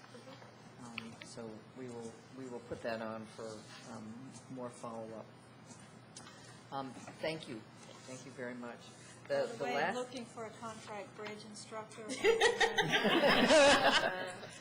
Well, it doesn't sound like you really need an instructor. You Nope. need to find No? you need Need to a find room people who and are a bunch of cards. Yeah. Actually, I didn't see it anywhere in here about the skate park that we need right over here as well, so add that to the wish list. The final, but certainly not least important item on our agenda is an update on council priorities. This is from our discussion very early this year. And thank you for all your help. We appreciate that. Thanks. Thank you. As the council recalls, earlier this year, we had a work session back in January to discuss kind of goals and priorities for 2006 and 2007. Those goals and priorities were finalized in the latter part of March in a subsequent work session, at which time the council agreed on 5 policy areas. One was the preservation of affordable housing in the city, completion of the community center project, development in various areas of the city, including the metro development in Old Town, the redevelopment of the New Hampshire Avenue corridor that Councilmember Berry alluded to earlier, and tax duplication, which we just had some discussion about. We recently updated some of the action plans. Obviously, there was a several-month gap between when we initiated the discussion and when the council finally settled on those priorities. And then there's been some other steps that have happened in the intervening time since the council did adopt these in the month of March. At your places this evening is a color copy of the action plans for each of the priority areas. Unfortunately, our color copying was not working on Friday, so what you have in the packet probably isn't going to be particularly illustrative of any changes. Any items that basically shifted in terms of their time frame or were added by staff, since this was presented to you in March, are basically shown in sort of the yellow maize color. And I don't intend to spend a lot of time basically going through that. If you have any questions as you sort of flip through this evening, certainly feel free to ask. The major focus this evening is to kind of talk about how we move forward and make sure that we do advance in terms of making these goals and priorities a reality. These action steps have been incorporated by me in terms of the management team's work plans, and I'm sure some of those have flowed down into their staff's work plans for basically this evaluation period. As we talked about earlier this year, however, the council has a very vital role to play, and that is particularly true in the case of lobbying efforts. As was made clear to me by a member of the county executive staff earlier this year relative to some of our budgetary requests for the New Hampshire Avenue corridor, they certainly enjoy getting letters from Suzanne and myself, but when you're coming to members of the county council, they're not expecting to hear from Suzanne or from me or from another member of the staff. Basically, the mayor and city council are the ones who need to be making those contacts, and that's who they're expecting to hear from if we expect these to become a reality rather than just some goals on paper. I assume that wasn't coming from the members of the county council who probably, I'm not sure they really want to hear more from us. That's probably true. This was a county executive staff member trying to provide some guidance in terms of how to do this. Part of the reason why I had asked the mayor to get this on the agenda as early as possible after the recess is certainly it's election time. The primary, as you know, is next week, and we'll have a pretty good sense of who might have a good chance of being the county executive and serving on the county council.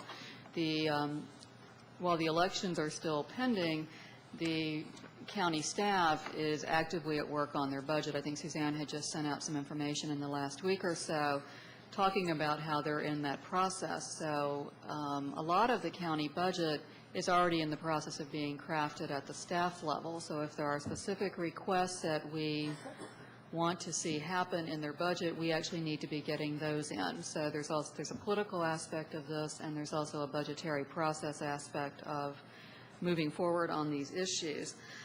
Included in your agenda packet are some specific items that we need the council's assistance on, and Suzanne and Sarah are going to kind of walk you through those.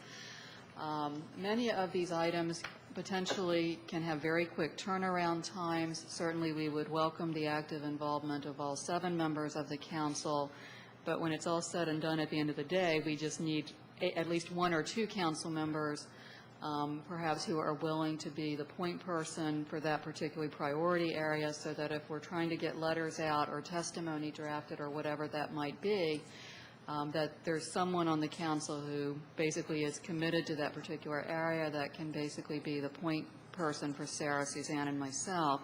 So as we walk through each of these areas and kind of lay out your work plan, for lack of a better way of putting it, my hope would be at the conclusion of the discussion of each area that there might be 2, perhaps 3 council members who might be willing to volunteer to be the point person for that area that we can essentially work with. In saying that, certainly we would share information with all members of the council equally, but I guess I just want to have someone who's willing to step up on that particular priority area and make the contacts with either the political candidates or the sitting council member, if that be the case.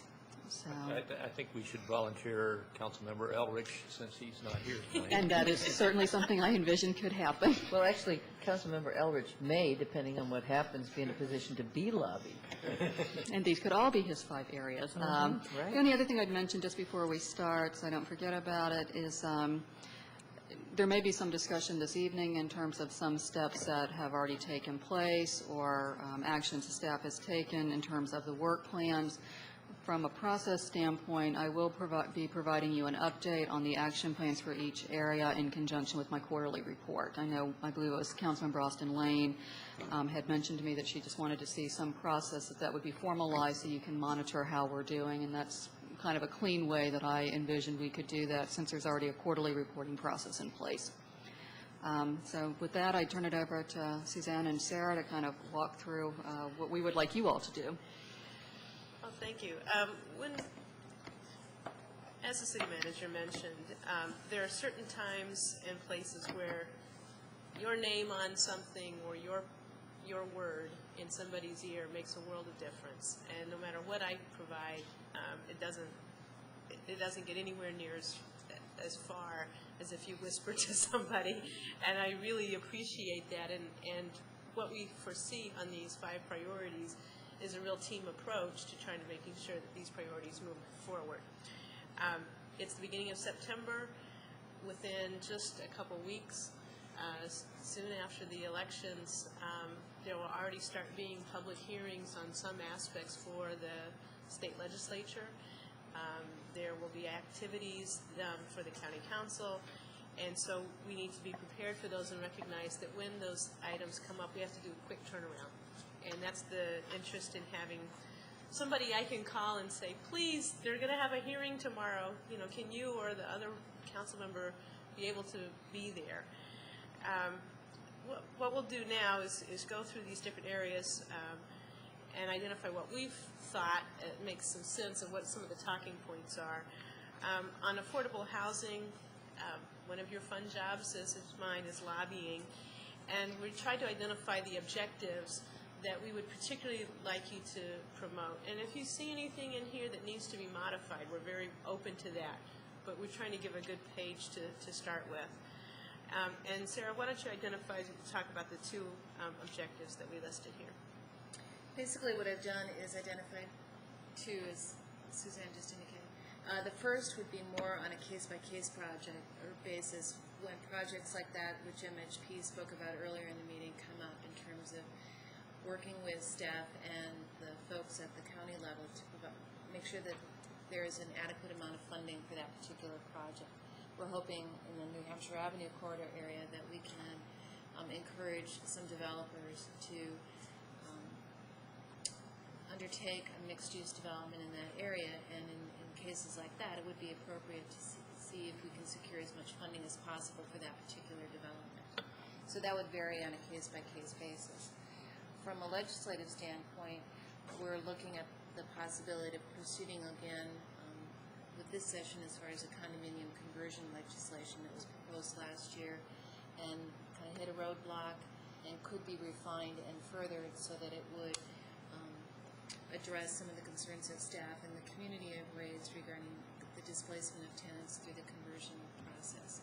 Admittedly, the market has changed, but it doesn't mean that we'll pick back up again in a year or 2, and it would make sense to have as much in place as possible, as early as possible. And we sure have a lot of information from last year on condominium conversion legislation, so we'll be able to put a package together pretty simply. The other aspects of this is as these items come up, we'll have draft letters and testimony. It really helps to hear from you when we put something out. We'll try to get it to you in a timely manner. If you can get it, try to get it back in a timely manner if we're on the right path and what you want to say. And then we need to have you actually present it at some of the hearings. Again, it makes a world of difference to see the mayor or the representatives from that particular ward that's affected. And then obviously doing the personal contact. Is there anything else you want to say about affordable housing? Community center, I think, is almost a no-brainer at this point. I was going to say, before we move on, though, are there 1 or 2 council members yes, who I'm sorry. would be willing We to wanna be put the you on the point spot. person on affordable housing? Well, I mean, if Mark's still on the council, I mean, he was last year, and I assume that he would continue to be interested in it. I was just thinking about the lobbying thing. I mean, we had 2 tie votes in the delegation last year. We will not know till we know what the makeup of the delegation is going to look like, what our chances are again, and at that point, I think that would be the appropriate time to begin lobbying. You know, it's just going to depend on who's there and who's not there, what our chances look Right. like. I don't think that we're starting necessarily tomorrow with lobbying. These different items kind of take effect at different points. But as we go through, it's really helpful for me to know who I want to be bouncing ideas off a little bit more frequently. One person, I mean, one thing that we probably should do prior to the legislative session beginning is we might want to pull together some draft legislation and start circulating it among the members of the delegation, just because that gives people an opportunity to have some input. I think the other thing to do would be to contact the members of the delegation who had legislation of their own, and to maybe work with their staffs in pulling together something that could be, that people, that more than one person could sign on to, and that might give it some clout within the delegation, again, depending on what the delegation looks like at that point. May I suggest we go through the remainder of this briefing, and then we And then take those decide. five areas, and council members volunteer for whichever one they want. That's fine. The next one is the community center, and no surprise, lobby for funding. I think that's pretty straightforward. That's the first opportunity that we're going to have to lobby for funding is going to be with the county council, the supplemental that's going in this fall, and I think we can put in a request to the county executive ASAP to make sure that we do get into that supplemental. Yeah, whether it's in the supplemental CIP or whether it's in the operating budget, either way, one of the things that we need to do is to present a package of information of our request to the Right. incoming council and the incoming county executive, because they want to know, even before they take office, kind of. But I'm who's thinking got about the what on old what county plate. council and county executive, because the supplemental will be passed by the old county executive, county council.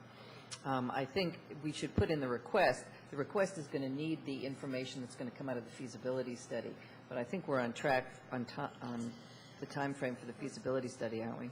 We're trying. Because that's the thing that's going to make the critical difference if we can do it. But certainly getting an expression of interest in there now would be very important to do. With the state, it's going to just depend on who we have there in the delegations as to what, kind of chances. So I think we should grab what chances we've got. My sense is that with the county council, given that they didn't give us any money the first time around, we might have a better opportunity the next time around. In terms of community-wide development, we have a number of things that will take some action both within the council meetings and then kind of offline. One is identifying the development goals for the Washington Adventist Hospital and the Old Town sites, and I know that Sarah's staff has been working on that with you, but that's something that we need to tie down and have that so it's something that's operational for us as staff. Is there anything else you want to say about that? And in that, we need direction as to what kind of development strategies we want to use for each of these areas. We're talking with folks all the time, and we need that direction. Obviously, your discussions with the various community associations and things are very important, and kind of some back and forth about what the objectives of those communities are and how we can assist you. Advocate for funding for those development objectives, and sometimes that means pushing Parkland Planning, and sometimes it means pushing the county. Those are important. One of the things that will be coming to you very soon is us asking you for direction on some of our legal strategies related to the Tacoma Metro project. The compact hearing is October 11th, and we are working on the staff background for that, but there's a certain point where we need direction from you, both on the public side and on a legal side, and so that will be coming this month. September 18th. September 18th. And then again, the review and approve the letters and testimony and actually testify. Also, personally, I've got it on the other side, personally contact officials, and in this one, I added DC officials as well because of the Tacoma Metro site. Turn it over to Sarah for New Hampshire Avenue Corridor. Quite a list of objectives here. The list is long, and timing is going to be significant, or will be very critical of this. We're looking at contacting Prince County and Montgomery County National Capital Park and Planning for a number of these items. As Barb indicated earlier, I believe, we met with the new chairman of the Planning Commission for Montgomery County, and speaking with him, he said, do it now as far as getting in the queue and letting them know what our hopes are as far as perhaps changing work plans for their staff. The The challenging part about this, and again why it makes timing so critical, is that you have two different agencies under a single umbrella, but who have different structures in place regarding how they undertake individual projects. So it'll be important to lobby for a coordinated planning effort, particularly with the Tacoma-Langley sector plan or the small area plan that they're doing. Right now, the timing is not the same, and the unfortunate thing would be if we ended up with two different plans by two different agencies for half of the same area. So timing, perhaps rethinking how they do their work, and the financing of that will be important, and that needs to get going in September. The same thing with Montgomery County National Capital Park and Planning staff as far as the concept plans for both the streetscape that we're hoping to do along New Hampshire Avenue, which will have an impact on any private development that occurs in that area, as well as concept plans for the gateways, both at Ethan Allen and the Maryland Gateway by DC border. Tying into that, it'll be important from a financing standpoint to work to get at the SHA project regarding reconstruction and streetscape improvements along New Hampshire Avenue back in the queue. If you recall, gosh, 3 years ago, I think, if not 4, they had that as far as their planning process, and it's a multi-stage phase process with State Highway Administration to get something designed to construction, and any delays in that will just push it out even further. And last but not least, again, advocating for funding and technical support from the county for specific projects that would benefit the private property owners in the area, funding for facade or site improvements, as well as technical or staff support for marketing, business organizing, very similar to what they're doing right now in the Long Branch area, which has been proven to be very successful. And again, on a case-by-case basis, continuing to advocate for the county's funding of affordable housing projects, as I mentioned earlier. This is one that has to move right away. The difference in the sector plan is a significant problem. It is in the Prince George's County budget and work plan for this current fiscal year, and it is not in the Montgomery County plan. And they all think it's a good idea, but the push to get them to really talk and to get Montgomery County to adjust its planning in mid-year is a real challenge. And at the same time, we don't want to lose the momentum that Prince George's County has. In the discussion that I had with Will Campos, I don't think it's the problem isn't Prince George's. The problem is Montgomery. That's correct. And who on the Montgomery side do we need to talk to? County council members and Park and Planning Director, Royce Hanson.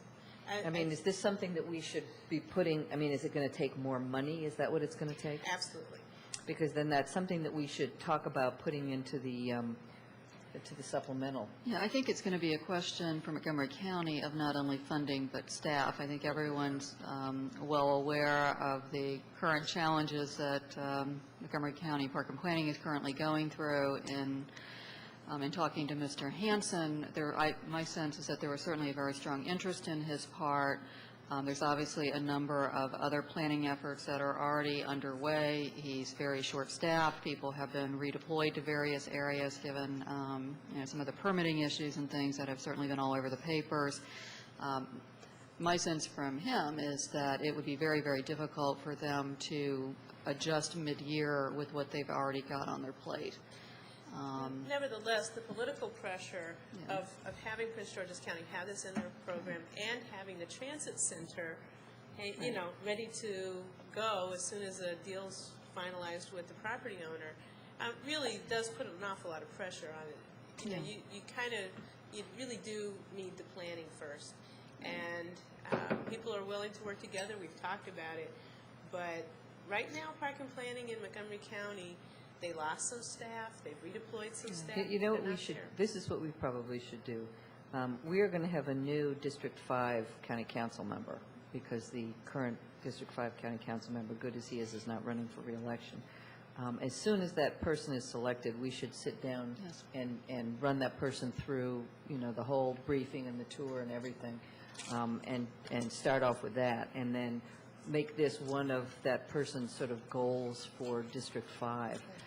Because it benefits, it's a benefit for the entire area, because some of that international corridor area runs into Silver Spring. Right. I don't think any of it, does any of it go outside of District 5? I don't think so. I don't think it does. So that is probably, because in thinking, definitely we need to get the staff issues dealt with.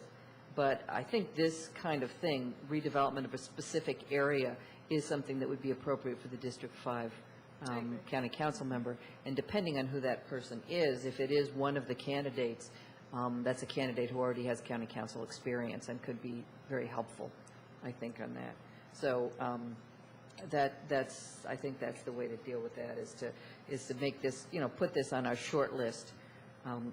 One of the things that I've done, and I would welcome council members to join me, is when the new county council is elected, I go around, Suzanne and I go around and visit all of the county council members. We visit our District 5 person, then we visit the at-large, and then if there's, some of the other district council members who we think, we need to develop or maintain a working relationship with, we visit those folks also. And it is fairly time-consuming to do, but I would welcome the addition of anyone else who would like to join me in doing those visits, because that's one of the places that we, it might be helpful to have, particularly if we're talking about the corridor, it might be helpful, if you could take some time off work. Basically, they like to meet during the day is the problem. But we could maybe do that, and maybe people could split up those visits so that, I could take, somebody with me for each of these areas. But that's very helpful to do, and that gives us an opportunity to sit down before people have their before they get heavily into the new agenda, while people are still thinking about things, and to give them sort of the long version of the kinds of things we want, what's important to us, why, the kinds of concerns they might have, what kinds of information we need to develop for them, and those kinds of things. It's a very helpful thing to do. And we've done that at the beginning, I guess, the last two council terms, the beginning of each of the last two council terms, and I'm planning on spending some time doing it again at the beginning of this council term, which will probably start in seriously in January, although I think for District 5, I don't even know if there's, I guess there is a Republican running for District 5. But it wouldn't be a bad thing to start maybe a little earlier with that person. So that's how I would recommend that we do that. I think that that's the best way to do it, because it gets the information to the person, and it also is a good way of sort of developing relationships. The final category is tax duplication, and we did have an earlier discussion about the Parks and Recreation item. There's a couple things I do want to raise on this one. While we want to talk about the general memorandum of understanding with the municipalities and Montgomery County, we also have an independent case on the police rebate that is an urgent discussion. It's not something, we'd like to have all this stuff aggressively pushed, but the police one is particularly urgent. And one of the recommendations that staff is making is that as we talk to these probable county executive candidates, and one becomes more and more likely, it would be very helpful to have a person who is a contact person on the staff that will help facilitate the police rebate discussions and get them going even before the general election or right immediately after. I'm very concerned about the timing on the police rebate question. There were a lot of strange situations we were put in last year because of how the police rebate was handled. Don't want it to happen. Again, I do want to have that a good, solid process in place, providing Marilyn Praisner returns, which seems likely. She's interested in seeing that move forward as well. But we need to have somebody on the staff of the new county executive recognizing it as a priority. And so that's something that I would urge that in your discussions you identify. And Mayor, you mentioned an idea of a committee has been talked about by each of the primary candidates. Yes, well, the group of people who met with the county council candidates did just talk to them about a municipal county working group to sort of talk about the rebate issues again. Perhaps if there's a staff person for that, that person could also work individually with us on the police rebate. Yeah, I think actually the most important thing we can, when we did talk to the county executive candidates about this, the most important thing we can ask them to do is to sort of change the way they approach the whole rebate issue, that it's not a question of the county guarding its money from those grabby little municipalities, that it's a question of acknowledging that there is a basic structural tax problem here, where the funding that the municipalities are entitled to is not being fairly distributed. And actually, they were fairly responsive to that. And so I think if that message can be forwarded to the staff who actually do the negotiations with us, it should make a difference in the kind and the quality of the negotiations we have. Obviously, the convening of municipal officials, which could be that working group, and then adoption of state and county legislation that promotes a fair municipal tax duplication process. The first stage of that's already been set in terms of the city submitting its legislative action request to Maryland Municipal League. One item is for the appeals process on tax duplication, and the mayor will be going to the Maryland Municipal League Legislative Committee next week to make our case for that, to see if they will take that up as an option, as one of their priorities. And so these things are moving quickly in some cases. We're trying to make sure that we have the packages of information ready for you as you have these discussions. If you think of something that you think would be useful in terms of a package, we're trying to pull those together. Let us know so that we can work on it for you. That's it. And I'll turn it back over to Barb. I think Councilmember Siemens had suggested as we got through to the end of this that perhaps the council could have some discussion about who has interest in a particular area or who would like to volunteer to kind of serve as a point person. So I'll just kind of leave it open to see who speaks up. Well, I'm actually working on all of these areas, and I would be happy to continue to do that. I think as the discussion went on, I passed the list around so that people could sign up. I think you have 3 or 4 in Right, and many of the council members felt that that they would like to participate on multiple ones, and that every one of the particular subject areas, there's at least 2 council members who volunteered to take leadership role on that. I'll just go down the list. On affordable housing, we did, at Kathy's suggestion, I think everyone concurs that Mark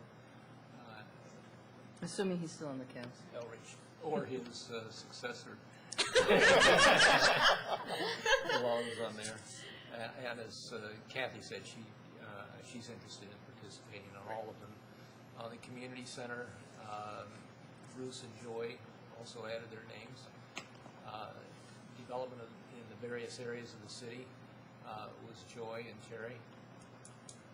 The development of the New Hampshire Avenue corridor is Doug, Colleen, Bruce, Joy, Kathy. Actually, I'm on all of them. Yeah. I have my name on all of them. Right. And the tax duplication is Colleen, Joy, and Bruce. You're not on any of them. No, Yes, I Terry am. is on development community-wide. Okay. Well, And the reason I chose just one is because I think that one is multiple projects and has multiple opportunities. It's a good amount of work, for- absolutely. And I would be interested in doing anything that's planning related, where you want somebody to go and talk to the planning folks. I would be happy to do that on any of the development activities. And I also am interested in any of the Washington Adventist Hospital area stuff. I like talking to planners, you know. And I've been pulling together old information that we have from the last couple of years on development standards and that kind of stuff that isn't so much in this, but I'll carve out a little piece of that one, too. And I would like you to explain how you did this, that you've now got the council working for you. I'm so happy. As you all know, we're here to serve you. And if there is material, draft testimony, all those kinds of things, we'd like to do that work with you on it. But it's your voice that needs to come through. And so that's what we really need, and we appreciate it. Well, there has been a great deal of conversation by various council members as I'm looking at many of these issues with individuals during this election season. I know, actually, on all of them, there have been conversations that I know about between council members and people who are running for state and county seats. So I think there has been a fair amount of, we've got a good head start in terms of the lobbying stuff. Is there anything else? If not, we're adjourned. Thank you all very much. Appreciate it.